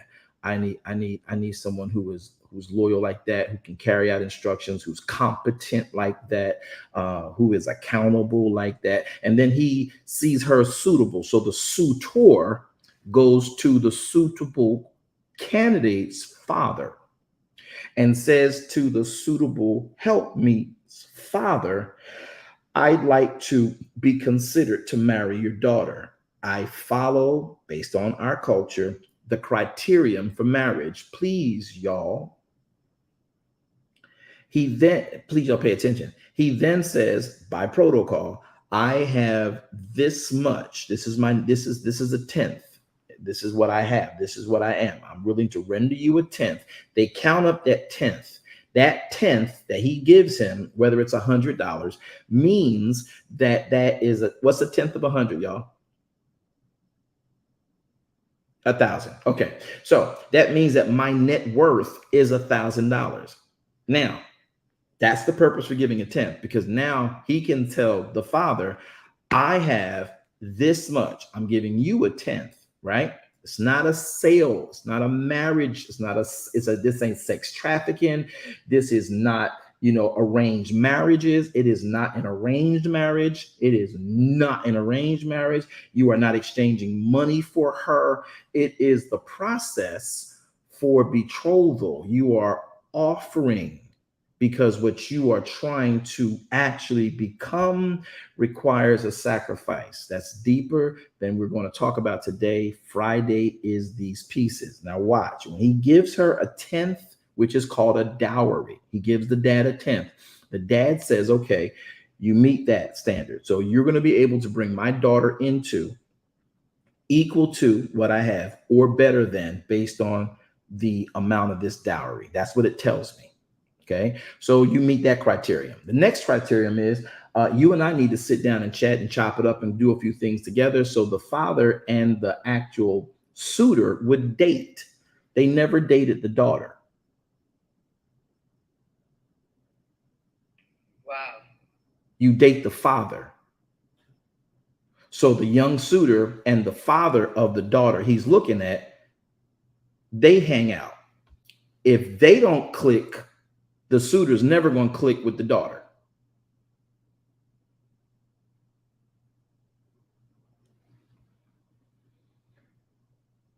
So possibly he's saying I didn't get no goats or no. Who is this? Who's this speaking? Cyber. Hey, Cyber, what you say? I want some goats and some chicken for my daughter. Not the 10. It was an animal. Whatever his 10th is, whether it's capital, whether it's whatever it is, he would present a 10th. If he's grain, his net wealth though is probably going to have precious stone, oils, grain. It's going to be a buffet of things. Now, the 10th is just to identify what he is. This is not about in that day, their exchange and their currency was all these different things. We've narrowed it down technically to money, right? But it's a 10th of his net worth. I hear you, and I'm laughing with you, but I want to make this point clear before we get off of here today. Oh, I got it. Yeah. So the daughter. Let me finish. I'm coming right back to you. Put Cyber in queue, y'all. So when we open back up, his first one. Come on. When we look at what happens here next, the suitor and the father hang out. The father may know the suitor's dad and family, and they get to know each other. Well, where is this possible? This is all within the tribes of Israel, the nation of Israel. They fraternize, they marry, they mate within. This is the process and the protocol for every single tribe. So when the father and the son connect, they hang out, they do what they do. After a minute or two, the dad is like, yeah, you seem to be all right. I'm rocking with you, or yeah, boy, you lazy too. I don't trust you. I saw how you did that business over there. You grimy. Yeah, you're not the quality for my wife. And this is where people think that the dad comes in and determines who gets married. It starts with the father. Why? Because father knows best. Father knows his daughter. Father knows his daughter. His daughter is him in a skirt. And if we ain't rocking, me and you rocking, that's daddy's little girl. She acts just like me. And I trained her in business, me and her mother. And right now, bro, the way you operate is either good, and yes, you can, or bad. And no, you're not a candidate. You shouldn't be a candidate. Now, father takes that information back home. And the daughter and the mother and he and them, he's like, well, I still want to ask her. Okay, fine. We prepare a dinner. They have a meal. They get to meet. Dad just sits there and lets them meet and talk and chat. But the daughter's looking at dad like, what dad say? Not that dad is a thumb and say, well, I want to marry a richer man. No. What is the mentality of this dude? You've hung out with him, Pops. If Pop comes home and says, hey, baby girl, he good. Yeah, he good people. Mama, yeah, I like him. But they're going to say that in private. And then they're going to have a dinner and the families come and they talk and they chat. And then if they making a deal, they say, you know what? And so they ask the girl, sweetheart, take a few days and think about it. It's your call. If you want to take his hand in marriage, I can say you're going to a house equal to where you come from or better. And his mentality is like ours. He's young, but with his parent and my parent, your parent and his parents, y'all gonna be okay within our culture. So she takes a few days. She thinks about it. She says yes or no. Mom and dad don't say yes or no. The daughter does.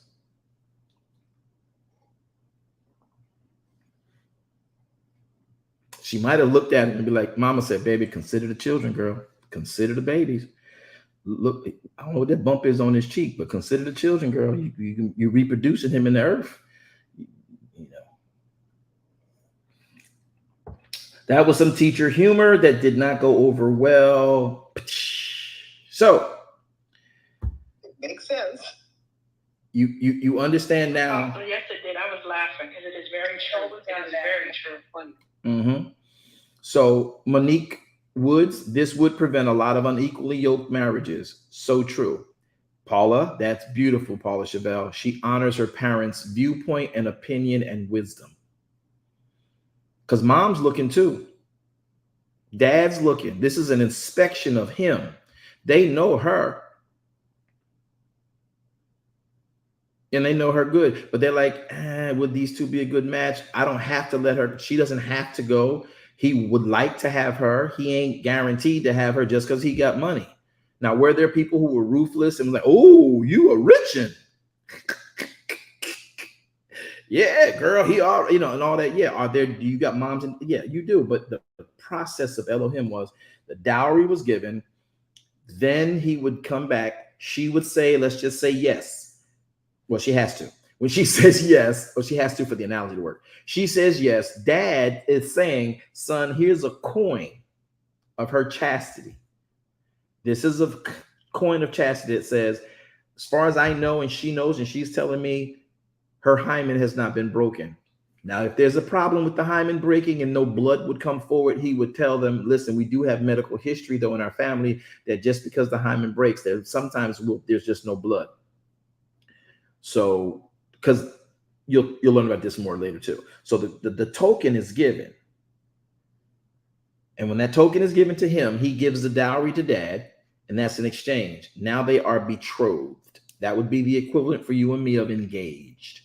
He then goes away. Watch this. He then goes away. The suitor goes away. Watch this. The suitor goes away to prepare a place with his father, so that where the suitor is, he can come back and bring the bride and be with him where he is.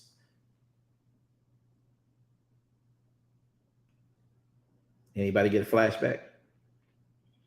That's why Messiah says, I go away to prepare a place for you. Watch, watch, watch. After he shed his blood, he gave that dowry. I've ransomed you from your sins. That's just a tenth of what I am worth. I leave you now that you've received the ransom, you've received the dowry, which is the repentance and the forgiveness and the redemption of your sins. But I go away to my Father to prepare a place for you, that where I am, you may be also. I'm coming back. I'm going to send a heralder. There will be a trumpet to announce his coming and mine, and we will be married. Christendom, what did y'all miss?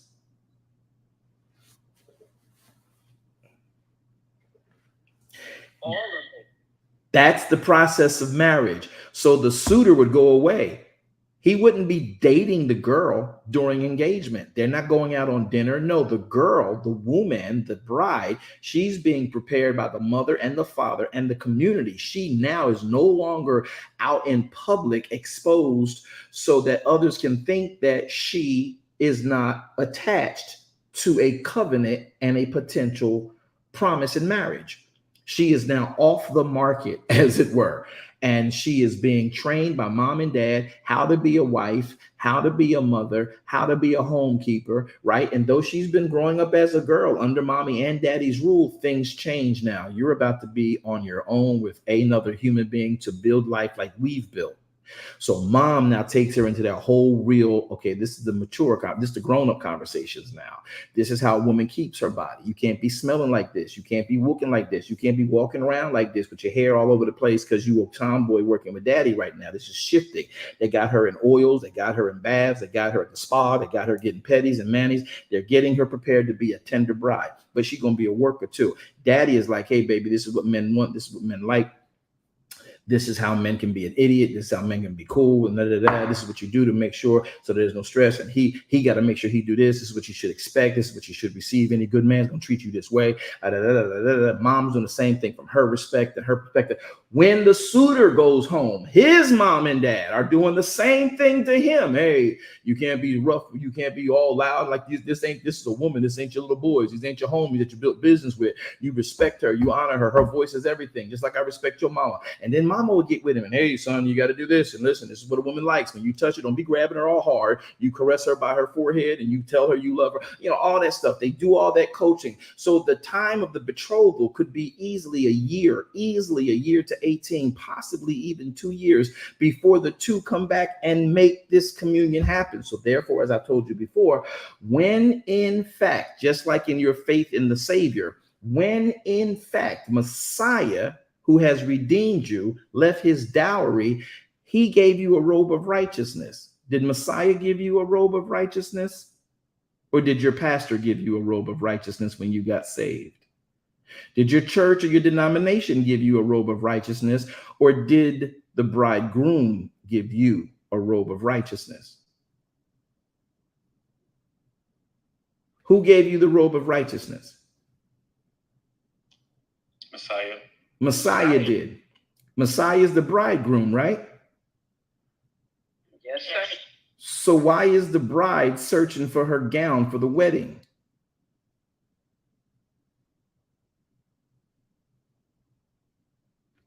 The suitor, after daddy says, son, your house is ready to receive a bride. He then, no man knows the day nor the hour, but the Father, when the Son of Man shall return to receive his bride. So the son doesn't leave from building his house and building his land and building his farm until daddy says you've adequately prepared for a bride. Now go get her. That's the rapture, Christians. He hid it in the marriage. Look. So now, what do we hear?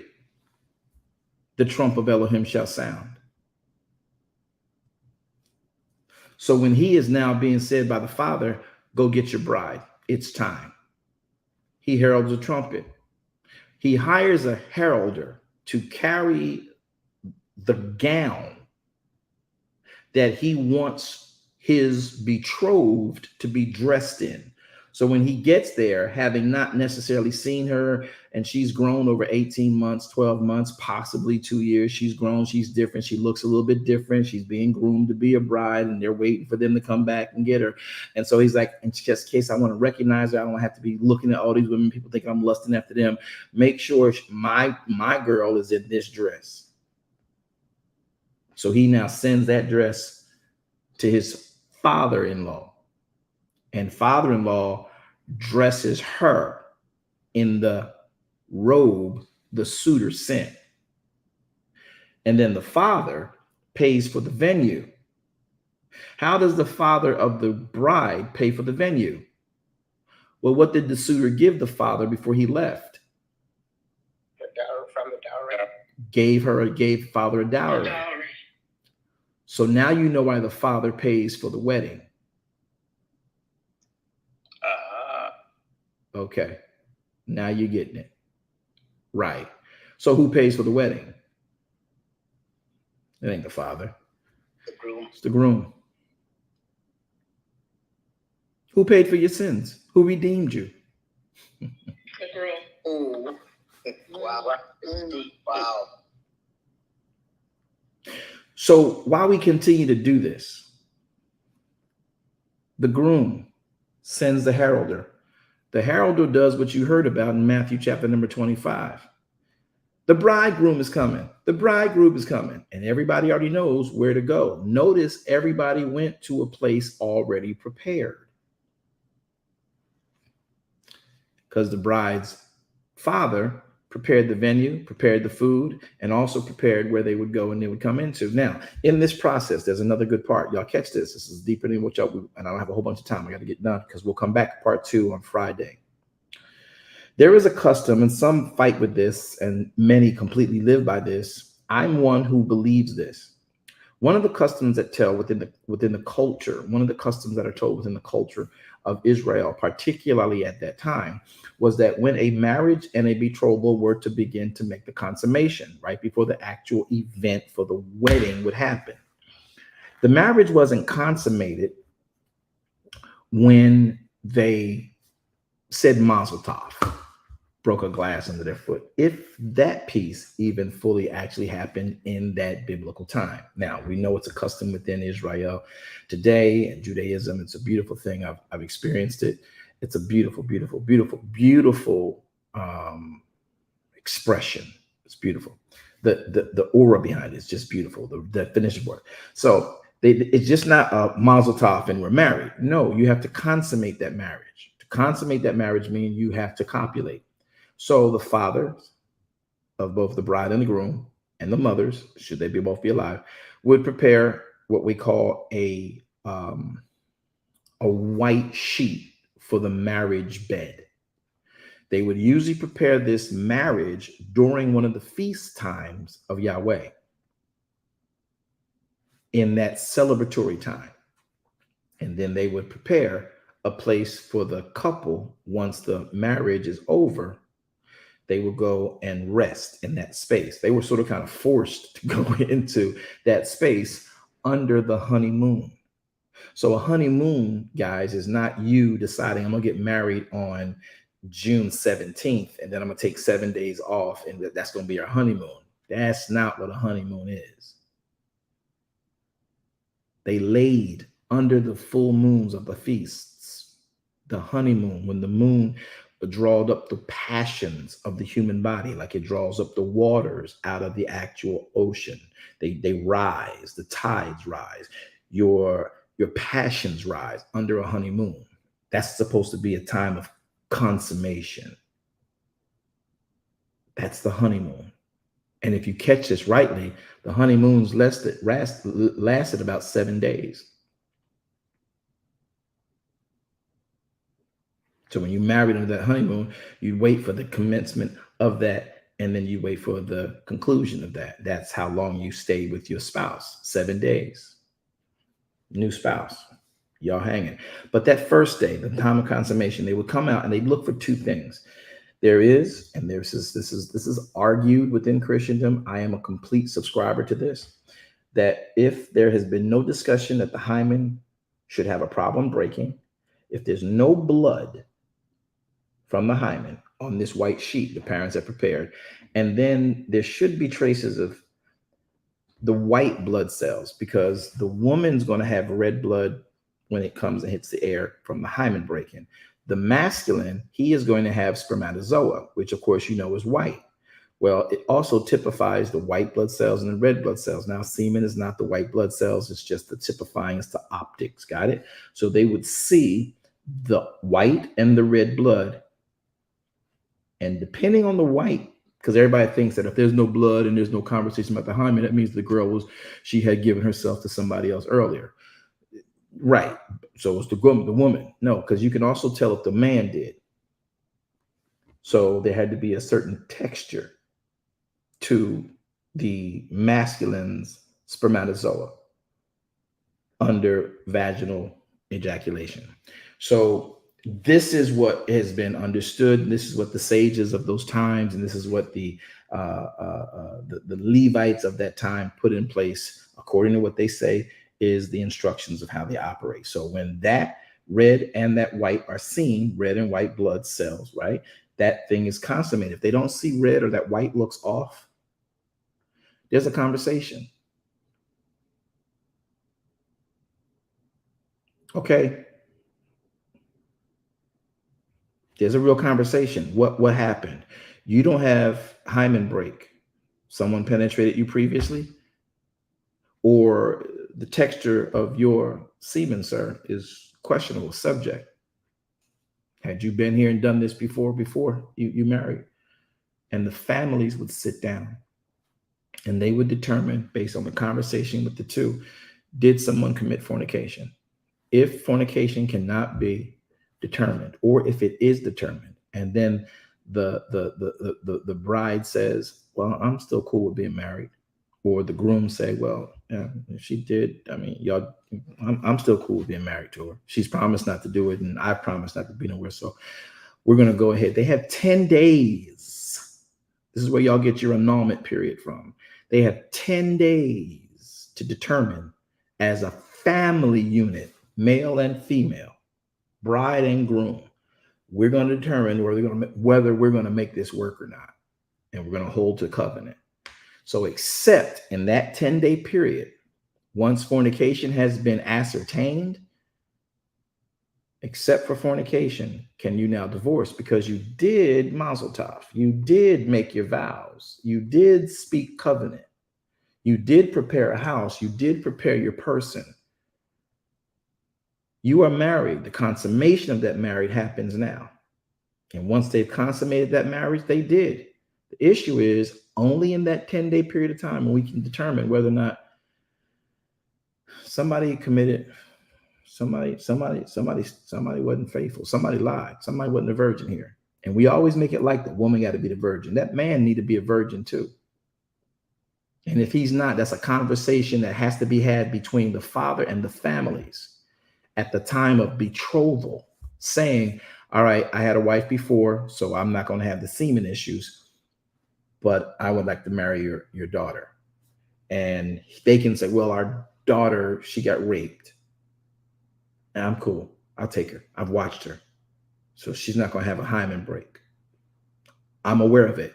I make a decision to marry her. She can say, okay, he was married, I heard, but he is a good guy, and I'm okay taking his hand in marriage. See, that's the conversation at betrothal. And then if we get past that, except for fornication, there's no divorce at this point. Oh, you know why there's no divorce at this point? Because when Yahweh gave us the story, and we're going to read this on Friday, of Hosea and Gomer, he did that on purpose. Yahweh would not allow for Gomer and Hosea to divorce. Why? Because Yahweh was showing Israel just how they go a-whoring after other gods, married and still being sold by the pimp on the auction block. Hosea don't even know, is this my child? She's with child, but she keeps running back to this world, this life. I love you. I redeemed you. I am a wealthy, righteous man. And you keep running back. I got to keep coming to find you. You're like some addict on a binge, and I got to come and get you.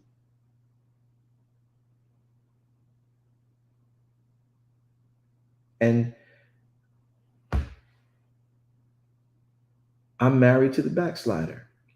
So the backsliding represents adultery, a covenant break, but it's not constitutions for divorce biblically.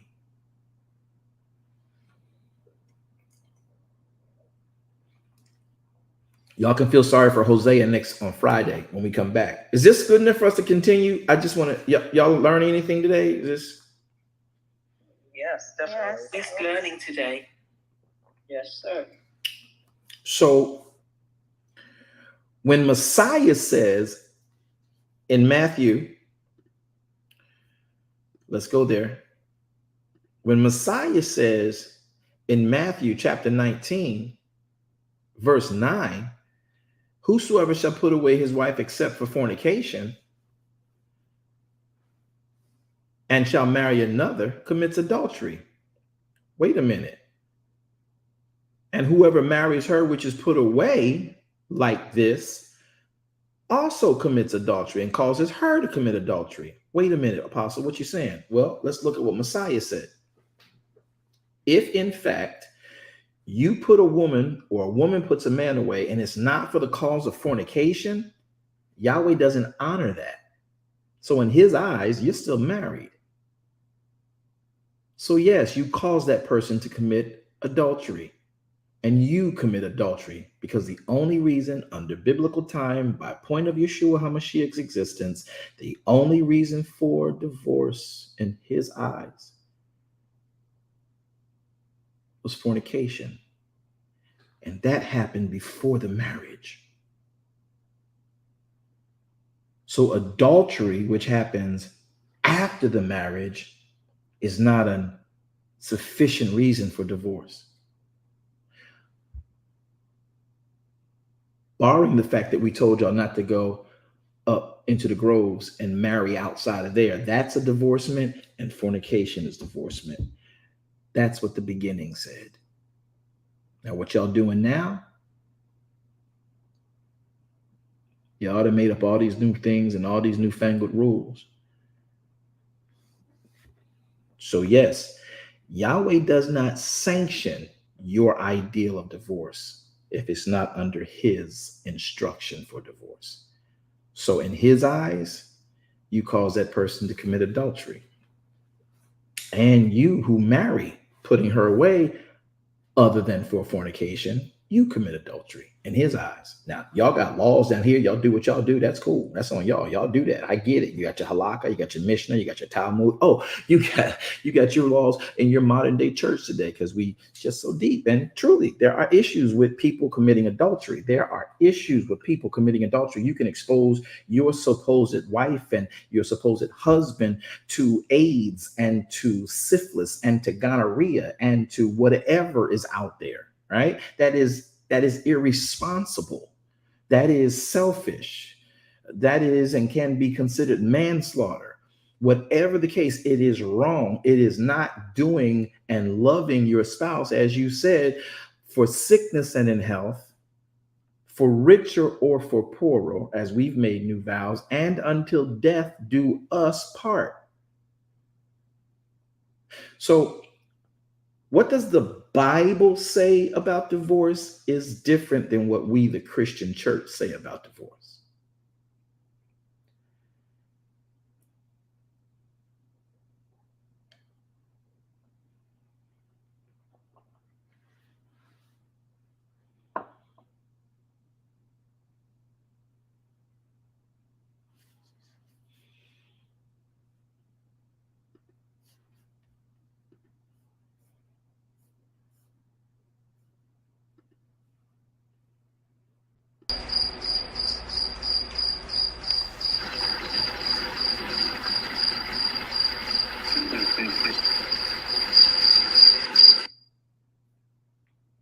Y'all all right?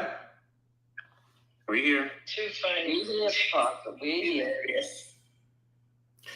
Now, as a counselor, do I think that a person who commits adultery irresponsible? Yes. Selfish? In some cases, I can definitely say so. There are cases that either way, your word is your bond. And if you're not going to be with that person, at least make sure you both know we need to go our separate ways. I need happiness. I need fulfillment. I need the same commitment I'm giving returned in a relationship of marriage. So before you step out, get out legally.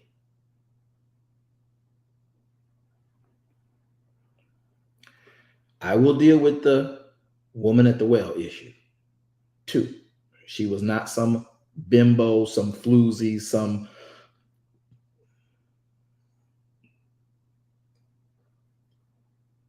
homebreaker.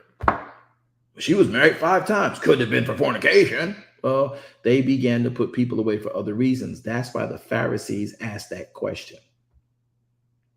Because by the time Messiah showed up, they were doing everything that took place up in Samaria and all this stuff that they've come up with and concocted by oratorical carry of the Torah, because they had lost its writings, and then they regained them and they were putting stuff together, remembering what the forefathers had said and writing down what they thought, i.e. now you got the words of the sages, you got the laws of man's writing, and now they run sometimes in conflict, though relative to the Torah. So when Messiah comes, the pure Torah, this augmented, watered down, and perverted version by these augmentations of the Torah, made the people comfortable with what they did. And then they were like, well, by our laws, what do you say about how a person should divorce? Before you step out, get out.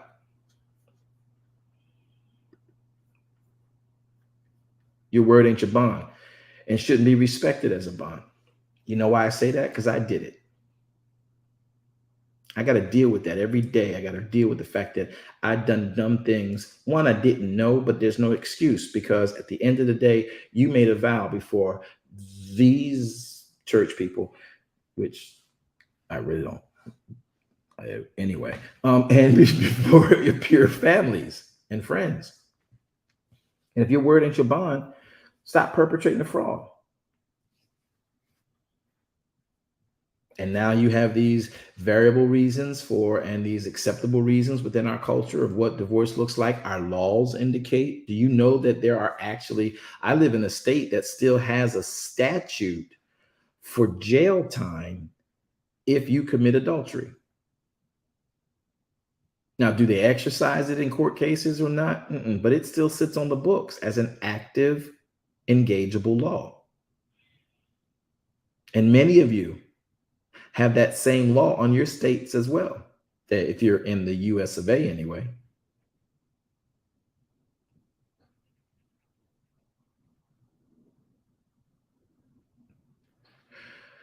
So we're just talking a little bit about what the Bible says and what YAHShua said. And now we're going to talk tomorrow or Friday, pardon me, or on Friday, we're going to talk more about this in a nicer way.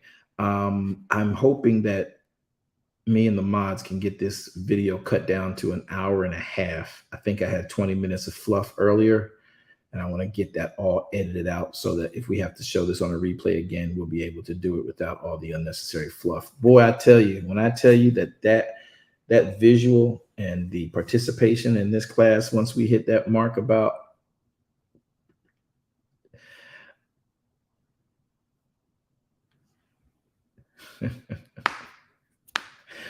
Whew. All right, so I got a couple of minutes. I got a couple of minutes. Anybody have a comment about what you've learned today? There is a part 2. There's so much more to teach. If what you're talking about is going to be covered on Friday, I'll tell you if it's a question relative to where we stopped today, because we still have to go to Corinthians, and we're going to teach you what the church has done in their perspective of divorce because of what Paul said. Note, Paul says, I say, not Adonai. And then he tells you what you can and can't do. And it's not what you thought. So we're going to talk more about what Paul did, how Solomon's wisdom matches in, but anything we start with on the proceeding word must start with the living proceeding word. Do you understand what Messiah said? And do you now understand how a issue of a marriage failed contract, how that's affected by a single issue, a single person's issue? How does a married person's issue get affected by a single person's issue? Now you know the reason Messiah said, except for the cause of fornication, you cause whoever you divorce to commit adultery. And you yourself, should you remarry, to commit adultery, because that's the only way the heaven of Elohim, the word of Elohim, sees divorce. And then he demonstrated it in Hosea. And you know what? Quite frankly, you and I are married to him. I think it was Brother David came through. Hadn't seen him in a long time. But the statement is that we are married to Messiah. How many times have you committed sin? Would be the equation for adultery. So how many times have you sinned and Yahweh accepted you back, didn't divorce you? Y'all gonna talk to me, I promise you. In a couple, y'all gonna talk to me. Somebody gonna come off a mic and tell me the truth. I don't care how long you say you've been saved. Okay, so you say you've been saved, you've been married to the Father. How long have you stepped out on it? How long have you played Gomar? We're gonna talk about that on Friday.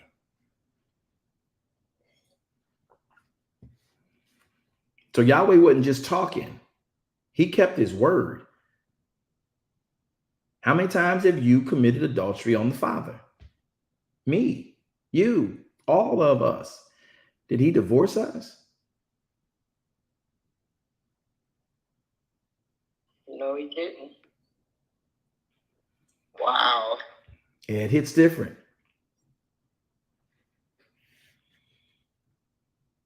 It hits different.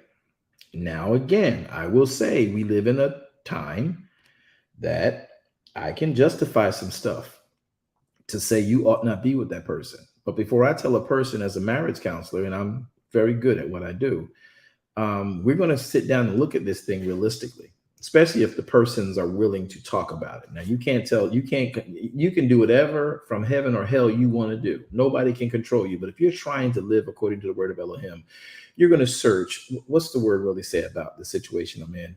All right, I made some choices. I made some decisions. That's how I got here, yada, yada. But what's the word say? That kind of mindset in person, when we sit down and talk, we're going to look at what the word says needs to be done. And there may be situations that, based on how you watch this, here's what Messiah said, Matthew 17. I almost forgot. This is the most important part. Matthew 19. Listen to what he said. Listen to what he said. Listen to what he said. Listen to what he said. Look at the verse. He says, whosoever shall put his wife away except for fornication, and shall marry another, commits adultery. And whoever marries her which is put away commits adultery. His disciples said, in that case, then, if the case of the man be so with his wife, it's not good to marry. But he said unto them, all men can't receive this saying. And you need to understand, everybody's not going to receive this. I've been teaching this for over 20 years, and everybody cannot receive this saying. I promise you. Because Yahweh goes on to let it be known. He's like, listen, whatever Elohim puts together, let no man put asunder. Most marriages are doomed to fail because Yahweh didn't put them together.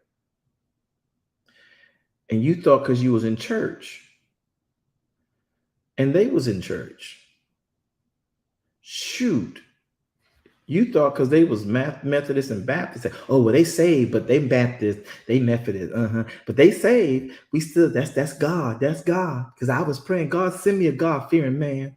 God, send me a holy man. Man, I've been praying, God, send me a woman, man, a woman who know I pray, send me a praying woman, man. Yeah, I was out. God send me a praying woman, man. Yeah. I ain't letting them get away because, they tell me they ain't but a couple of them. Ain't but a couple of them. I got one. I'm getting one right now. You know what I mean? And, she cussed that guy out, but that was just because the guy pissed her off, but I can, she good. I'm sure she's saved. You know what I mean? She did talk about a pastor pretty nasty, but she can come to my church, I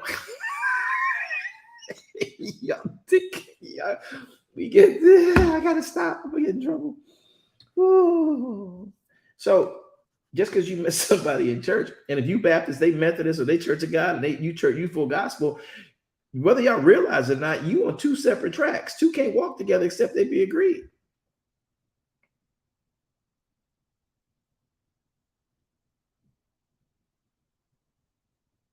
Well, they going to convert to what I convert to. Well, I'll just convert to what they convert to. Y'all see things differently. That's why they're two whole different denominations.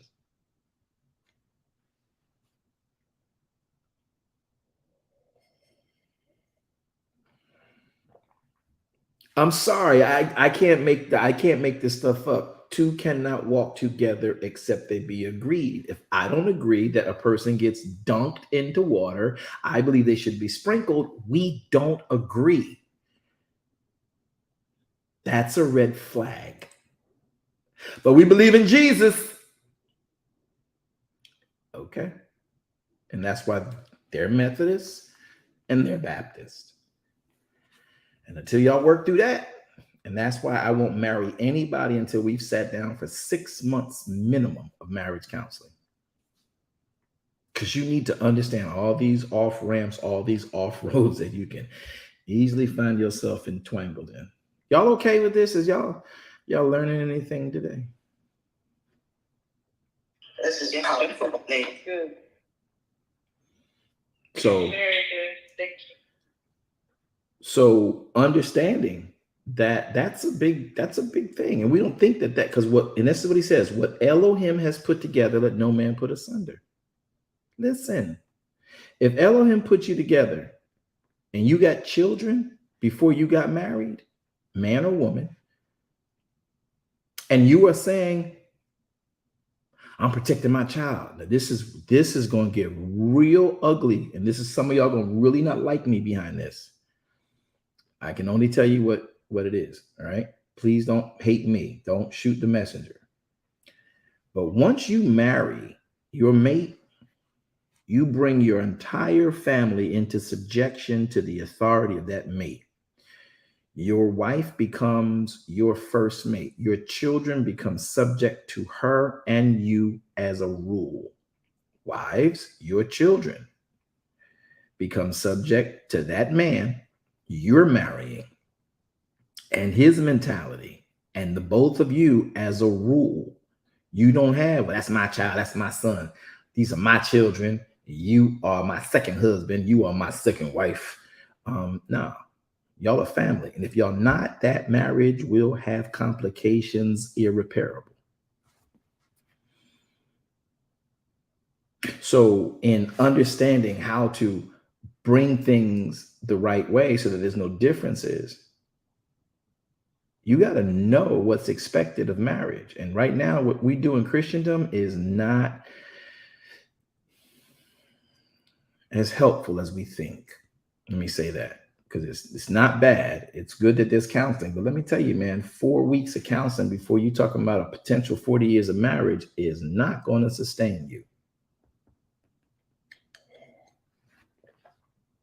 Shoot, that's not going to even sustain you till the 7-year itch.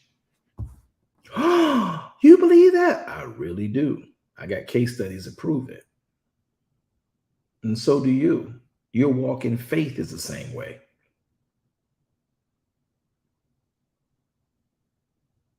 If you don't take in, once you put somebody as your spouse, your children come under you and them as a unit. Different daddy, different mama. And they need to know we're going to love these children just like you would love these children. You're involved. You're welcomed. We don't want drama. If you're going to bring drama, then you just let the law tell you when to come and see them. But we are welcome. We are willing as parents of a blended family to say to you,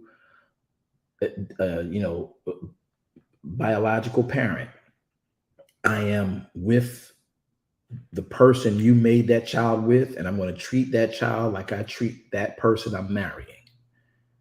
You need to know that. And I don't want any of this, that's my baby grap in my house. If that's the case, you take them to live with you.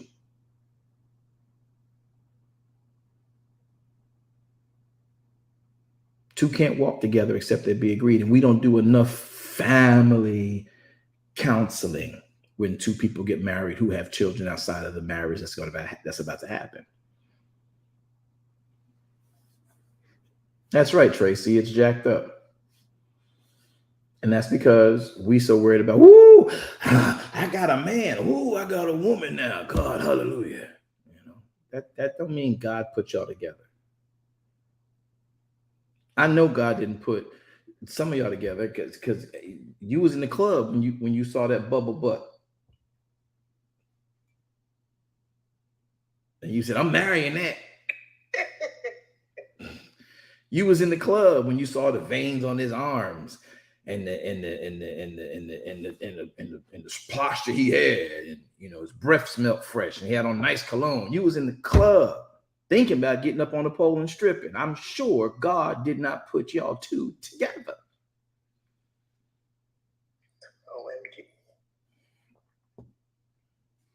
It was Reverend Patron. That's right. To make sense, it was Reverend Patron. I like that.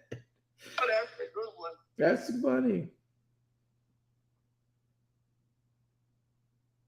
And I can tell you right now, Yahweh didn't put half these marriages in church together either.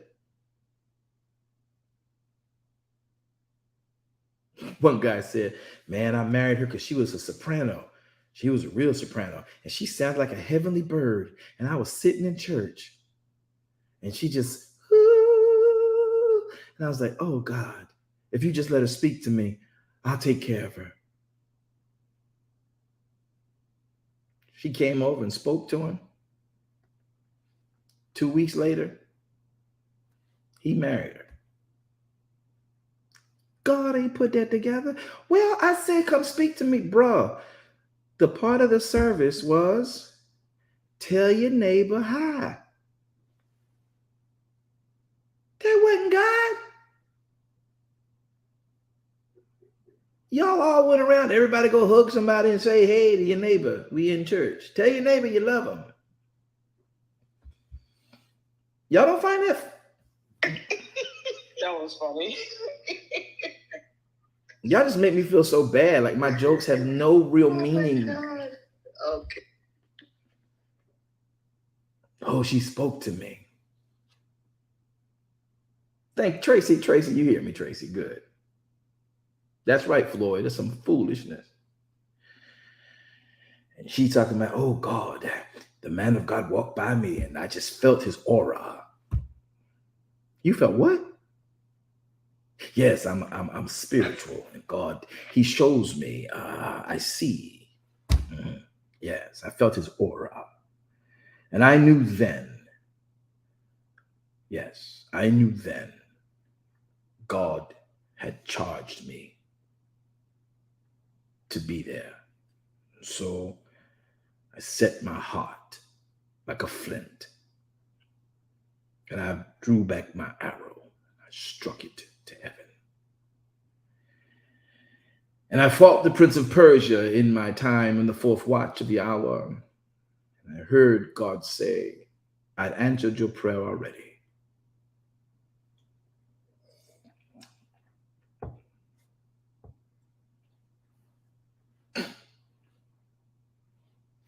You married him. God ain't put that together. Now, as apostle, y'all know I'm having fun with this, right?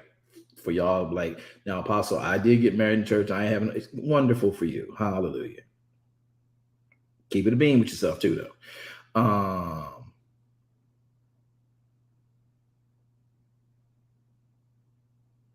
You know, we gotta keep it 100, keep it a bean.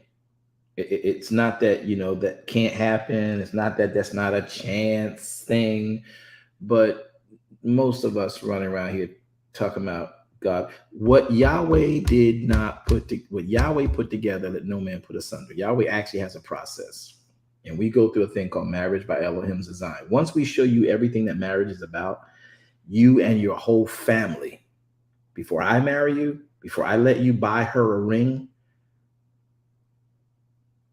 before I let you take his hand, I want you to understand everything about what marriage is based on the Torah.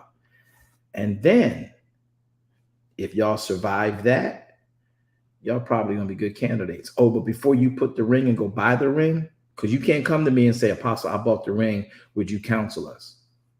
I don't want you to waste your money.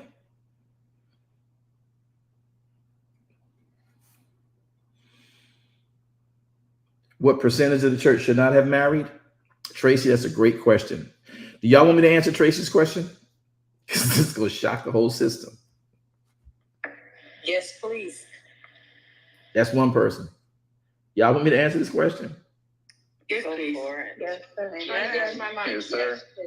She said, I'm trying to get to my mic. Yes, listen. Tracy asked the question. She says, Apostle, what percentage of the church probably should not have married? I'm going to be nice. But they say that the church has a 67% divorce rate, higher than the world.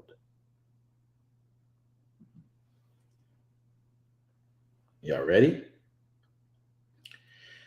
67% of the people presently going to church probably should not have ever married. Because the majority of those 67% divorces that are sitting in the pews today, they didn't even come through the church to get married. They're the ones that got married from the person they met in the club, met at the Boys and Girls Club, while they themselves said, I'm going to hunt for me a man. I'm going man hunting. And him saying, I'm going to go out here and I'm going to snatch me at one of these chicks. I'm going to go get me a church girl. Some of these jokers came into churches to get you. had no intention of really understanding what it meant to be with you. So 67%, I would say easily, is the amount that should not get married. Now watch this, because this is deep. If you met somebody in the dark and you married them based on what they look like in the dark, spiritually, mentally, and physically, and then y'all kept dating and they kept you in the dark, and then you get to the altar and you still in the dark. Then you get through the honeymoon, by the light of the honeymoon, you still in the dark. Then somebody got saved. Now you have entered into the marvelous light. And what you saw in the dark just got revealed. Run! Run, Forrest! Run! Oh my God, that's what you are! You were brought out of darkness and into the marvelous light. So we have a problem with people who got married outside of the church, come into the church, and then get divorced. And we say, oh, the church is supposed to be a unifying element. No, Yahweh is not in the business of retrofit.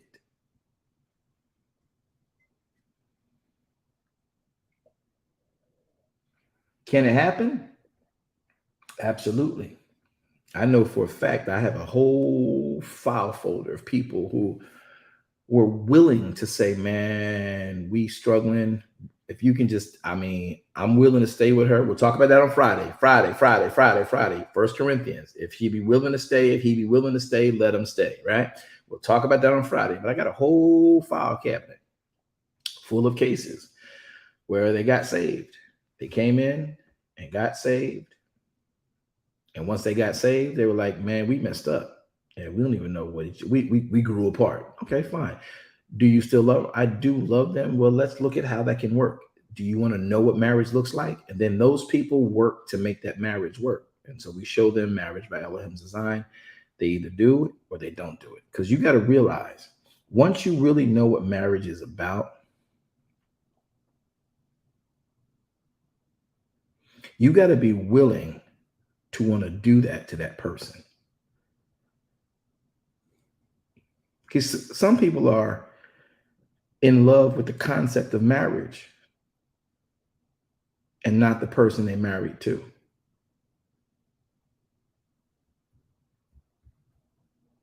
I'm going to see y'all on Friday if I get in trouble.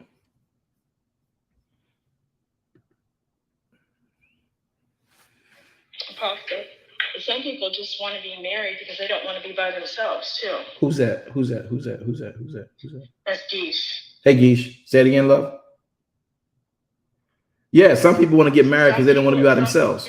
Yeah, right. Yeah. So your motive for marriage is wrong. Again, you're in love with the ideal of marriage, not who you're married to. And the ideal of marriage is skewed because you're getting it from a perspective that is not Elohim's. Marriage is, I got a companion. Marriage is not you having a companion. Marriage is you completing the work that Elohim gave you with your partner. Mic drop.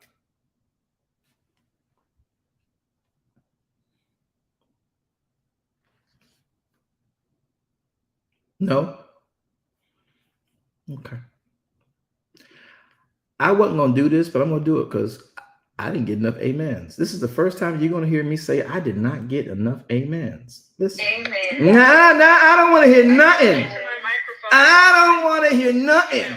No. You. I don't want to hear nothing. I'm going to show you what we're talking about. Amen. Listen. Look at this in Bereshit chapter number 2. I'm going to put it to y'all so y'all can see it for yourselves. Watch this. This is important. Bereshit chapter number 2, Genesis chapter 2. I'm going to go down to verse number 15. And Elohim took the man and put him in the Garden of Eden to dress it. Elohim commanded the man, saying, of the trees of the fruit, the trees of the garden you may free to eat, but the tree of the knowledge of good and evil thou shalt not eat of it. For in the day that you eat of it, you shall surely die. At this point, man is one. Verse 18, Elohim said, it is not good that man should be all one or alone. I will make humanity a helpmeet for him. Now, wait a minute. So if I go back to verse number 7, look at the top of your screen, verse 7. If you're on Facebook, if you're looking at this, boy, oh boy, that viewership drops quickly. Look at this right here. Verse number 7. And Elohim formed man out of the dust of the ground. He breathed into the nostrils the breath of life. Man became a living soul. Elohim planted a garden eastward in Eden, verse 8. And there he put the man whom he formed.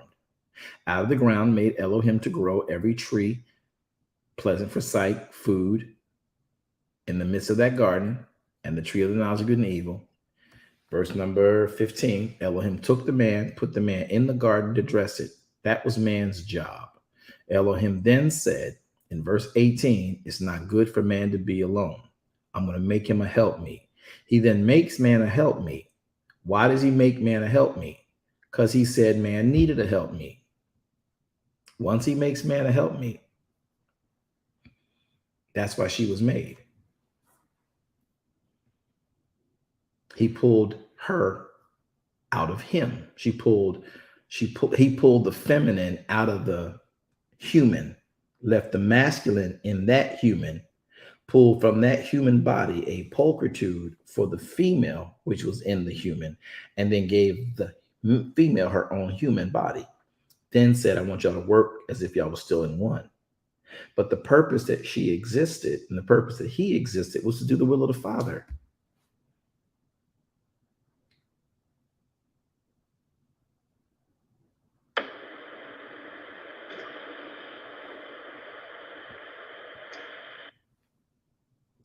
Because when Yahweh gave them the charge to multiply and replenish the earth, they didn't need to have to be two different people. They were able to do that from the body they were in. I'm talking about the Bible, y'all. Y'all talking about today's culture, the way we've evolved and how we live today. But we don't understand what we're doing today if we don't understand where we came from, the mistakes, the errors, the ways that we viewed it. And that's a huge thing. I hope that has been helpful to y'all today.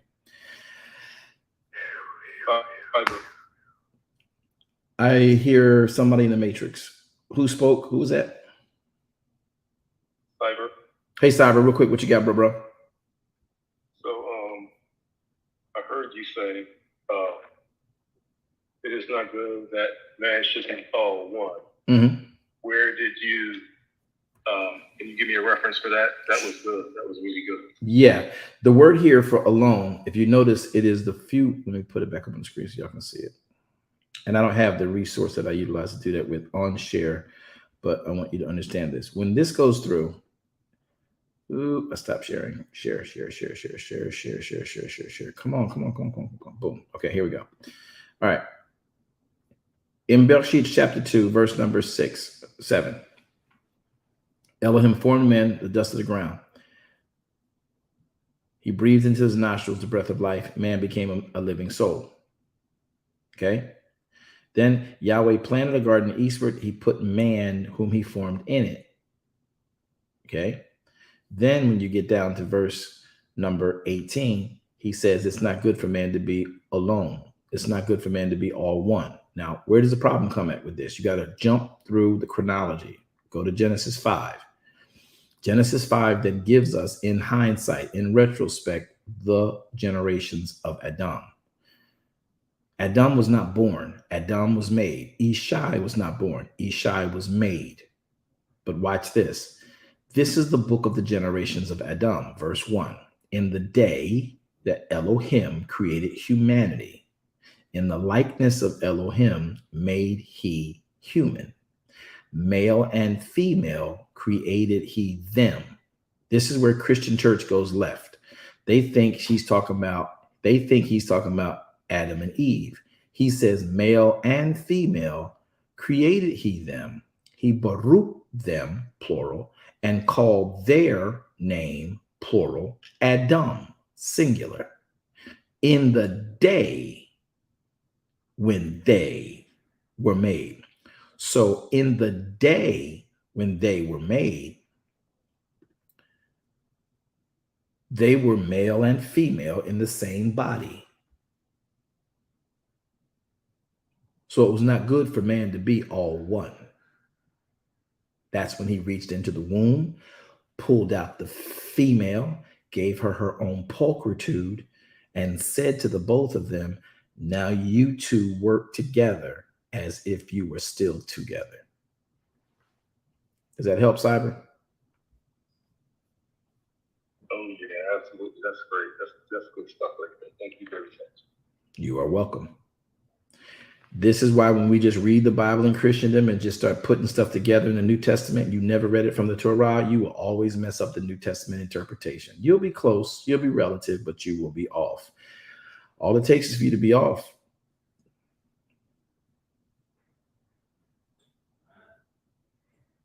Yeah. All right. So Bishop Alton said, salvation was the best thing that happened to me. I love that, bro. Love that, sir. Love it. All right, everybody, my time is now up. I'm way past it. I ruined the opportunity to have this cut down to an hour and a half. Shoot. I still had my last question, Bishop. You have a last question. I didn't know you had the first one. Yeah, you put me in the queue for it earlier. Oh, I thought that was it. My bad. And no, all right, mods. What's else in queue? Thank you for reminding me. Mods, what's in queue? All right. Well, Cyber, I guess it's you then, sir. So earlier, so the dowry was 10% of the net worth of the father. Of the suitor. Of the suitor. Okay, got it. I did not know that. That's why I was asking about my stuff, because I didn't know it was 10%. So it was 10% of the suitor's net worth. Correct. Okay, got it. Thank you. That's it. No, great question. Because that's going to play into Friday's conversation. All right. So we're talking about divorce. How do we get on marriage? Because you can't get divorced unless you got married. And if you don't know how to get married, you don't understand the rules for divorce. How many of y'all see through Messiah's words, not made up, that he said, except for the cause of fornication? And now you understand what fornication is and how it affects the marriage.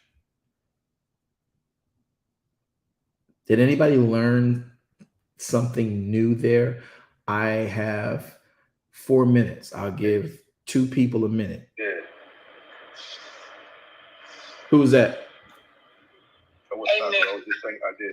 Okay, Brother Cyber. Who was the other person? It's Dorothy. Hi, Dorothy. Amen. God bless.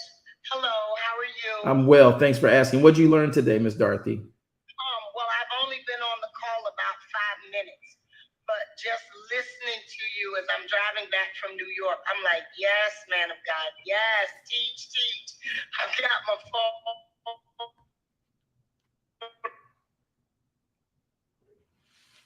You went in the matrix on us, Dorothy. You went in the matrix on us, Dorothy.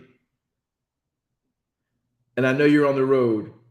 I hope you can hear us, but you're in the matrix. So moderators, just hit her up, give her the webpage. If she wants to go back and review this program on Facebook, she can do that and let her know of the times that we gather on the preceding word this coming Friday. Dorothy, I'm sorry, but you hit the matrix. We're gonna have one of our moderators. I'm not sure. Minister Jackie, could you reach out to her? Would you mind, Minister Jackie? No, that's no problem. I'll do that. Appreciate it.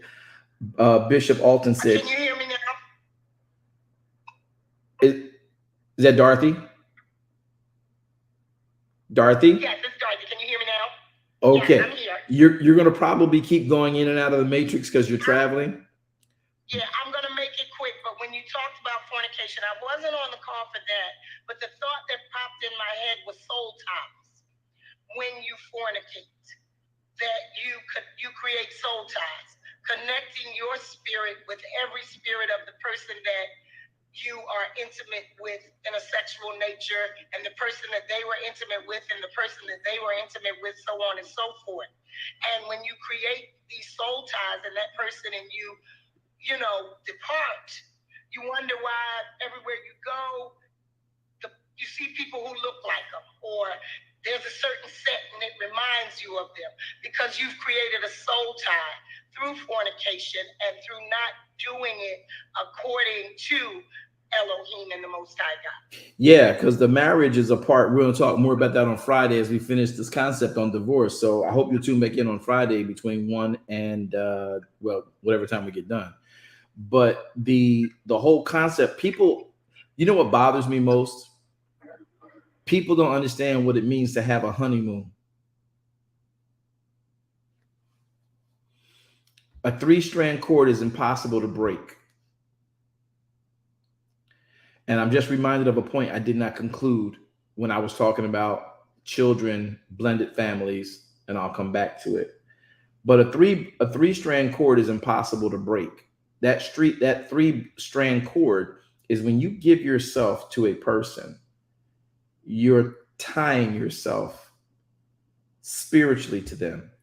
And when it's done literally under a full moon, when it's done literally when passions are high, that's a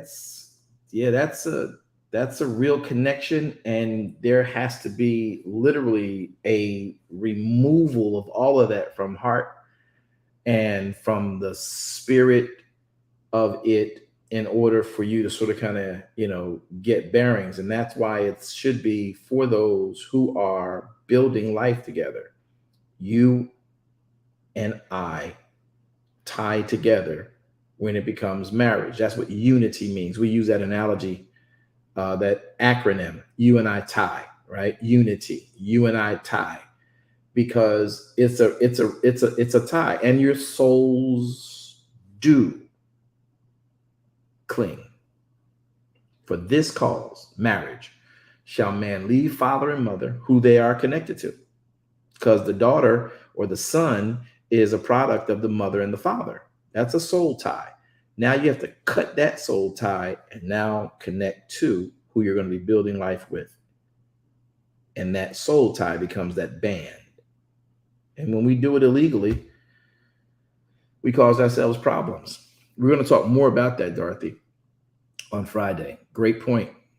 And I'm so glad you were able to catch it today. Thank you so much for the opportunity to speak. Appreciate you. Thanks for adding value. All right. That other point though, and I'm going to get off of this. That other point was, when you say what Yahweh put together, let no man put asunder. So for those of us who think that because we have children, that I'm going hard for my children. Once you get married, you are telling the spouse that you married that we are going hard for this child. That child cannot become the reason y'all divorce.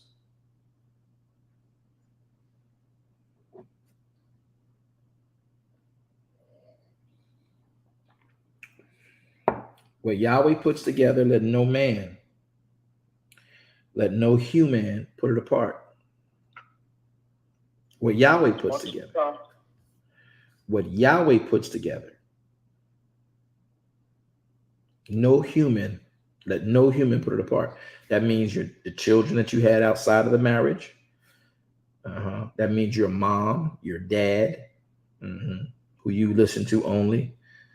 That means your favorite preacher, pastor. That means whoever your girlfriend is, brother or sister, whoever your boy, your fellow brother man is, brother. Let no man put what Yahweh has put together asunder. Now, the thing is making sure we know how to make sure Yahweh put it together. And that's when we know what Yahweh has intended for marriage to be. And then we embrace that teaching and we walk in that way. And if we do that his way, and it's literally in the writ, we have a course called Marriage by Elohim Design. We are not plugging it. We make this available to all people who are citizens of VWJ and DKM Ministries. Of course, it is a coursing, but it's a 6-month and can go up to 18 months for people who are trying to get married, wanting and thinking, I think I met my bride. I think I met my husband. Great. Let's sit down and see if y'all should be together. Did y'all know that the Bible actually can show you whether or not you should be with the person? For many of us, if we would have taken the 6-month marriage coursing and missed the 6 months of dating to get to know them our way, and people are really serious about this. They will fight me tooth and nail about this and say, well, dating is good. Well, nobody dated in the Bible. Nobody dated in the Bible. There was no dating in the Bible. There was a thing called courtship. The best visual and optic of courtship would have been Xerxes and Esther. And we just walked right on by it. But what Elohim puts together, there is an actual vettable way through the writ of how you should know if this person and you can build together and walk together and be agreed. We've a program called Elohim, Marriage by Elohim's Design. So for those who'd like to know about that, you can inbox us. But we didn't mean to plug that. The point was what Elohim put together.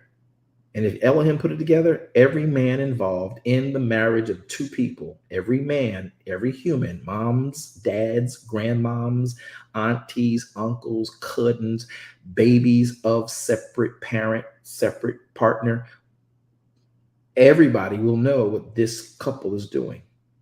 And everybody will be on board by the time they say, I do. But you got to sit down and learn it first. And now nobody will come at your marriage with day past drama. Nobody will come at your marriage with stuff they've been hiding and harboring. Nobody will come in your marriage talking about you shouldn't have married him. You shouldn't have married her. You'll already know before you get married, this person don't think you and I should marry. We've realized we do. Guess what? Friend of the spouse, or, it's cool. This is my spouse. You should be happy for me. If you're not, then we have to change our relationship because this is the most important person in my life. I've been with you for 25 years. I know. And I'm with you, but I don't understand why you and I can't be friends with my new spouse. This is vetted. We've been through counseling for over a year, and we are serious about how we're building. But the way you want to rock with this is you got a problem with him or her for whatever reason. I don't know, but can we sit down and talk? And if they sit and talk and then they figure it out, now you got best of friends. But if that person still don't like the person you married and you still keep them as your friend and you bringing them in at your house, I don't even believe in luck. But good luck with that. I'm just talking from case studies and experience, y'all. Bishop Alton said earlier, and I misquoted him. Bishop, I hope you forgive me for that. Bishop Alton says, I said. He said, I said. That's what Bishop said. I said, man of God.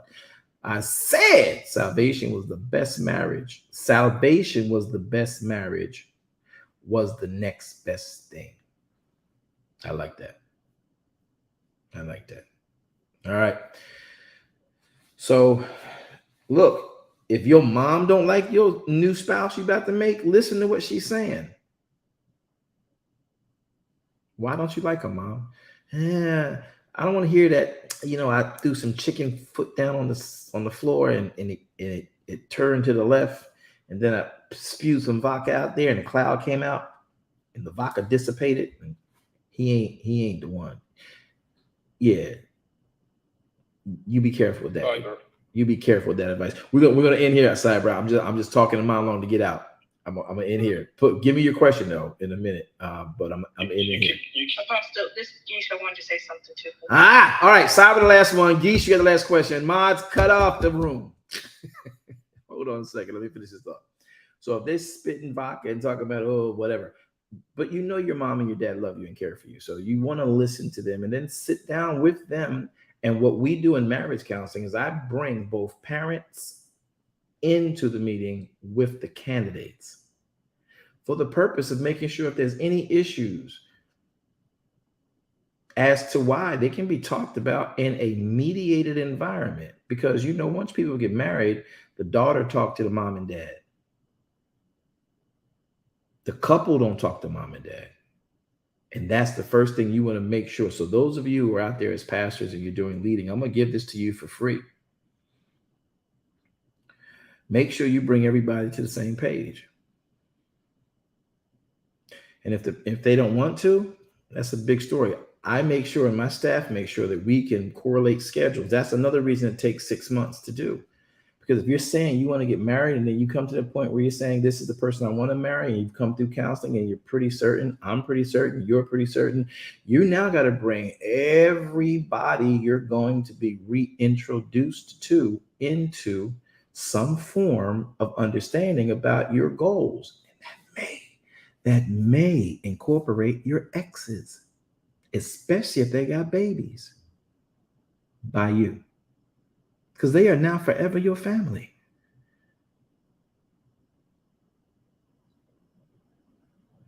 Because once we turn you around at that podium and say, introducing for the first time Mr. and Mrs., that means that Mr. and Mrs., if y'all on Facebook and can see me, Mr. and Mrs. is now going to be introduced no longer. When you face me, right? You face me, you are Mr. and Mrs. You are Sister Suki and Brother Kumquat. When y'all come together, you are no longer Sister Suki and Brother Kumquat. You become Mr. and Mrs. You notice the size difference? See, the two are merged. Okay. So you become Mr. and Mrs. And now I turn you around and present you to your families. You are now presented as one. You have to reintroduce yourself to your mom and your dad and your grandmom and your auntie and your uncle and your boy and your spa partner and your diva and your boy and your baseball fam and your basketball boy. You got to reintroduce yourself to your job. You got to reintroduce yourself to your church.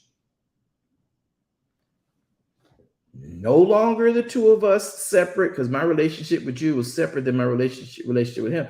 So now we're coming together, and as we merge together, everything I know need to be in lockstep with what I believe about you, and vice versa. So now when we introduce ourselves back to the public for the first time in public, Mr. and Mrs., you're reintroducing yourself to the world.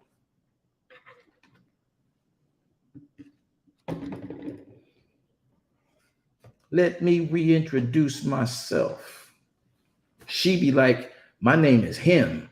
He be like, my name is her. Mom, dad, cousin, pastor.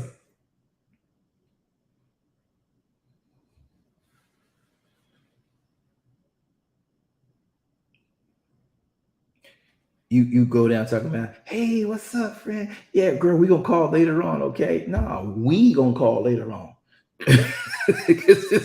It's no longer a separation. We don't have to have conversation about what we did in our past and that stuff that only me and you did, right? That goes to our grave. That's dead. But as of right now, anything that you got to say to me, you can say with this person.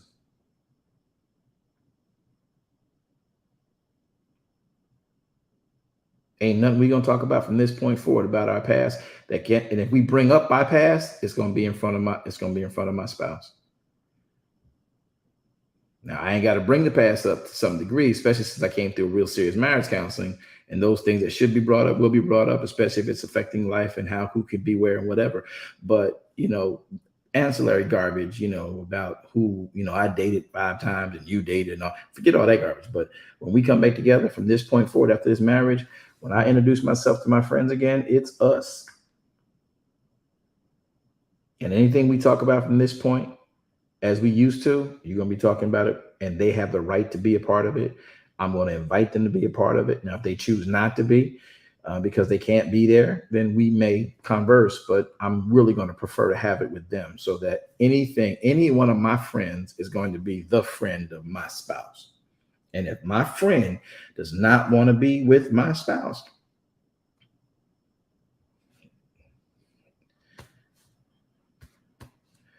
my friend got to go. But if you my friend, you're going to be happy for me. And you're going to help work through whatever the issues is you might feel hiccupish about. And if you're my mom and you're my dad, you're going to let me know before we get married. And that's where counseling has to really take on a different construct than the way y'all been doing it. Oh, you got to do what you did to get them to keep them. Well, you lied to get them. So you're going to keep lying to keep them? Man, miss me with that.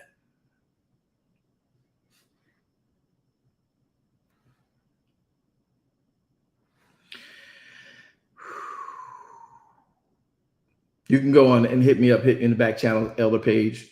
If you want to know more about the marriage counseling by Elohim Zazan, hit Elder Page up. She'll schedule a meeting for you guys to sit with us, or we, you, whoever. However, most people know our counseling programming, but it'd be great to have it get on our webpage as well. But you get me directly. Yeah, I'm going to be your counselor.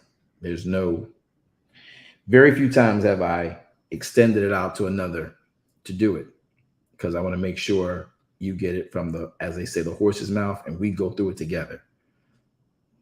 Yeah, that's why I'm so busy. Oh, he's so busy. Yeah, because we're making sure you have a relationship with the word that cannot be second guessed. All right. Nobody found that. Nobody's laughing. I didn't get no amen, so I'm gonna go ahead and pick up my business. All right. Battery's dying, so I'm definitely way over time. Yeesh, what you had? I just want to say this morning, I was having time with Elohim and talking about marriage, because this is my special day today, and I was saying that this, I asked him for my year to be for me to get married, and then for you to talk about this, that's just total confirmation for my conversation that I have with him this morning. So I just want to say thank you for your obedience. That's all. Yahweh be praised. Your special day, huh? Was that birthday? Yes. Happy birthday. Happy birthday to you. Happy birthday to you. Happy birthday. Happy birthday, Geesh. Thank you. Thank you very much. Yes, Bishop, I do that, and I'd love to with you. Seriously. Yeah. Matter of fact, I would bring, in that case, I bring people in for training. And they allow for the couples that we're doing allow for that. So you contact me. I want to talk to you about that. So that being said, brother, happy birthday, Geesh. Brother Cyber, what you got? Okay, real quick, you talked about the moon, that pull on the moon for honeymoon, right? So yeah, I was asking about the in astrology there's some powerful things going on. So actually I'll just back channel you my question, because in depth I want to understand the relation between the accuracy of astrology and that's what the word has to say about it. Yeah, that's a lot. But I'll give you the first place you can go where most people don't know, because we so deep, trying to be deep. Go to Genesis chapter 1. And you're going to find in Genesis chapter 1, pretty much what Yahweh has to say about, the stars. Now, why they exist. That's the first place you start. And then I tell people to really put this together in a way that you'll be able to understand why astrology and astronomy are not of the devil, though, like the world, sin entered, and it can be used in a negative and for an evil or perverted purpose. So astrology is not of the devil. Astronomy is not of the devil. However, the way we use it can be. So when you take it and make a horror scope or deal with it from, a divination's perspective, now you take it into a perversion of the perfected reason for why they are in the sky. You think that the devil or evil made the constellations? Yahweh did that. He threw them in the sky for the pointing of us to times and seasons. Yahweh did that. Not evil, not the devil, not Shaitan. But understanding interpretation, again, that's with anything. Like Yahweh gives you dreams, but you get them interpreted by a whole bunch of different people. You're going to get a perverted version of that, a one that profits a person telling you, rather than profiting you with the instructions that Yahweh intends you to know. And so that's where that is a different conversation. But the honeymoon, let me say this when it connects to the marriage. The honeymoon deals with the new full moons of the high holy days. Those are the times that most in the culture of Torah observancy would marry. Why? Because of the passion that goes on in those times. That's why Yahweh is like, this is a season I come down to work with you, be with you, chat with you, walk with you, show you, reveal you, refresh you, renew you, restore you, and all the things that he does in those Moedim. And then there are those who marry in that season because you're making a covenant. So that third strand that's impossible to break, when you get married under that honeymoon in those seasons of Elohim and you honor Torah, you're making him that band. You're making his word that band that keeps that marriage together. Funny, because the word is what heals you. The word is also what guides you. All right. Great thought. And I'll gladly look for that back channel. Probably won't be today because I'm going to be rushing soon as I get off this broadcast. But I'll get to you within the next 72 hours. I promise you. All right, guys. I hope you guys enjoyed yourselves. Thank you, sir. Yep, you're welcome, and learned something. All right. Moderators, thank you for your time and your help. Let us pray out. Father, we come before you in the name of our Savior, who is YAHShua HaMashiach. Your words are all we really want, desire. We ask you to keep us focused. We really just want to know you. We don't want all the stuff. We just want you. And then you tell us what we need, how to get it. This is our earnest prayer and question. To you be glory, to you be honor, to you be dominion, might, and power, both now and forever. We pray your word. We pray your spirit over each person listening today and those who have conflict with the presentation of the words of YAHShua from this day, who left this program and broadcast. Let them now not be able to unread what they read or unhear what they heard. Even if they get infuriated and try to go and prove it wrong, meet them there. And if I've spoken anything wrong, meet me there. Your word is life. Now may Yahweh bless you all and keep you. May Yahweh make his face to shine upon you and be gracious unto you all. May Yahweh lift his countenance upon you and grant you all 13 attributes of his shalom. Now listen, this is the proceeding word. I'll be back tonight at 7 p.m.-ish for the Bible study on another controversial issue, the origin and the function of the concept of the tithe. Is it a commandment? Is it a con? Is it a gain? Is it life? We'll see you guys soon.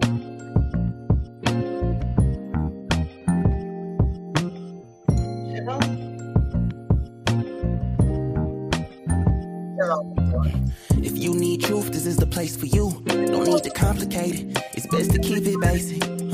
Open the book, the word is self-approved. He's Alpha and Omega, the answer since the early ages. What you should do is learn about the greatest. Just so you know, our door is always open. Let's study together instead of debating. Share our differences. Let love heal all that's broken.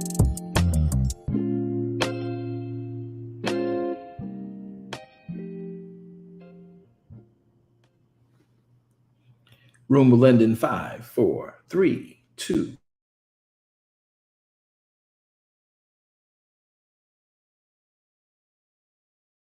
Thank you for tuning in today. I hope that this message has been a blessing to your very life and your soul, and more importantly, your walk with the King. Well, we have come to the end. I hope that you would consider becoming either a partner with us in ministry, or if you're not already a kingdom citizen, consider becoming one. By doing that, you can sow into this ministry so that we are able to continue to teach this type of ministry at a grand scale. Join us on all of our social media platforms and visit our webpage to make your contributions sure. Thank you. Have a wonderful day. Shalom Aleichem.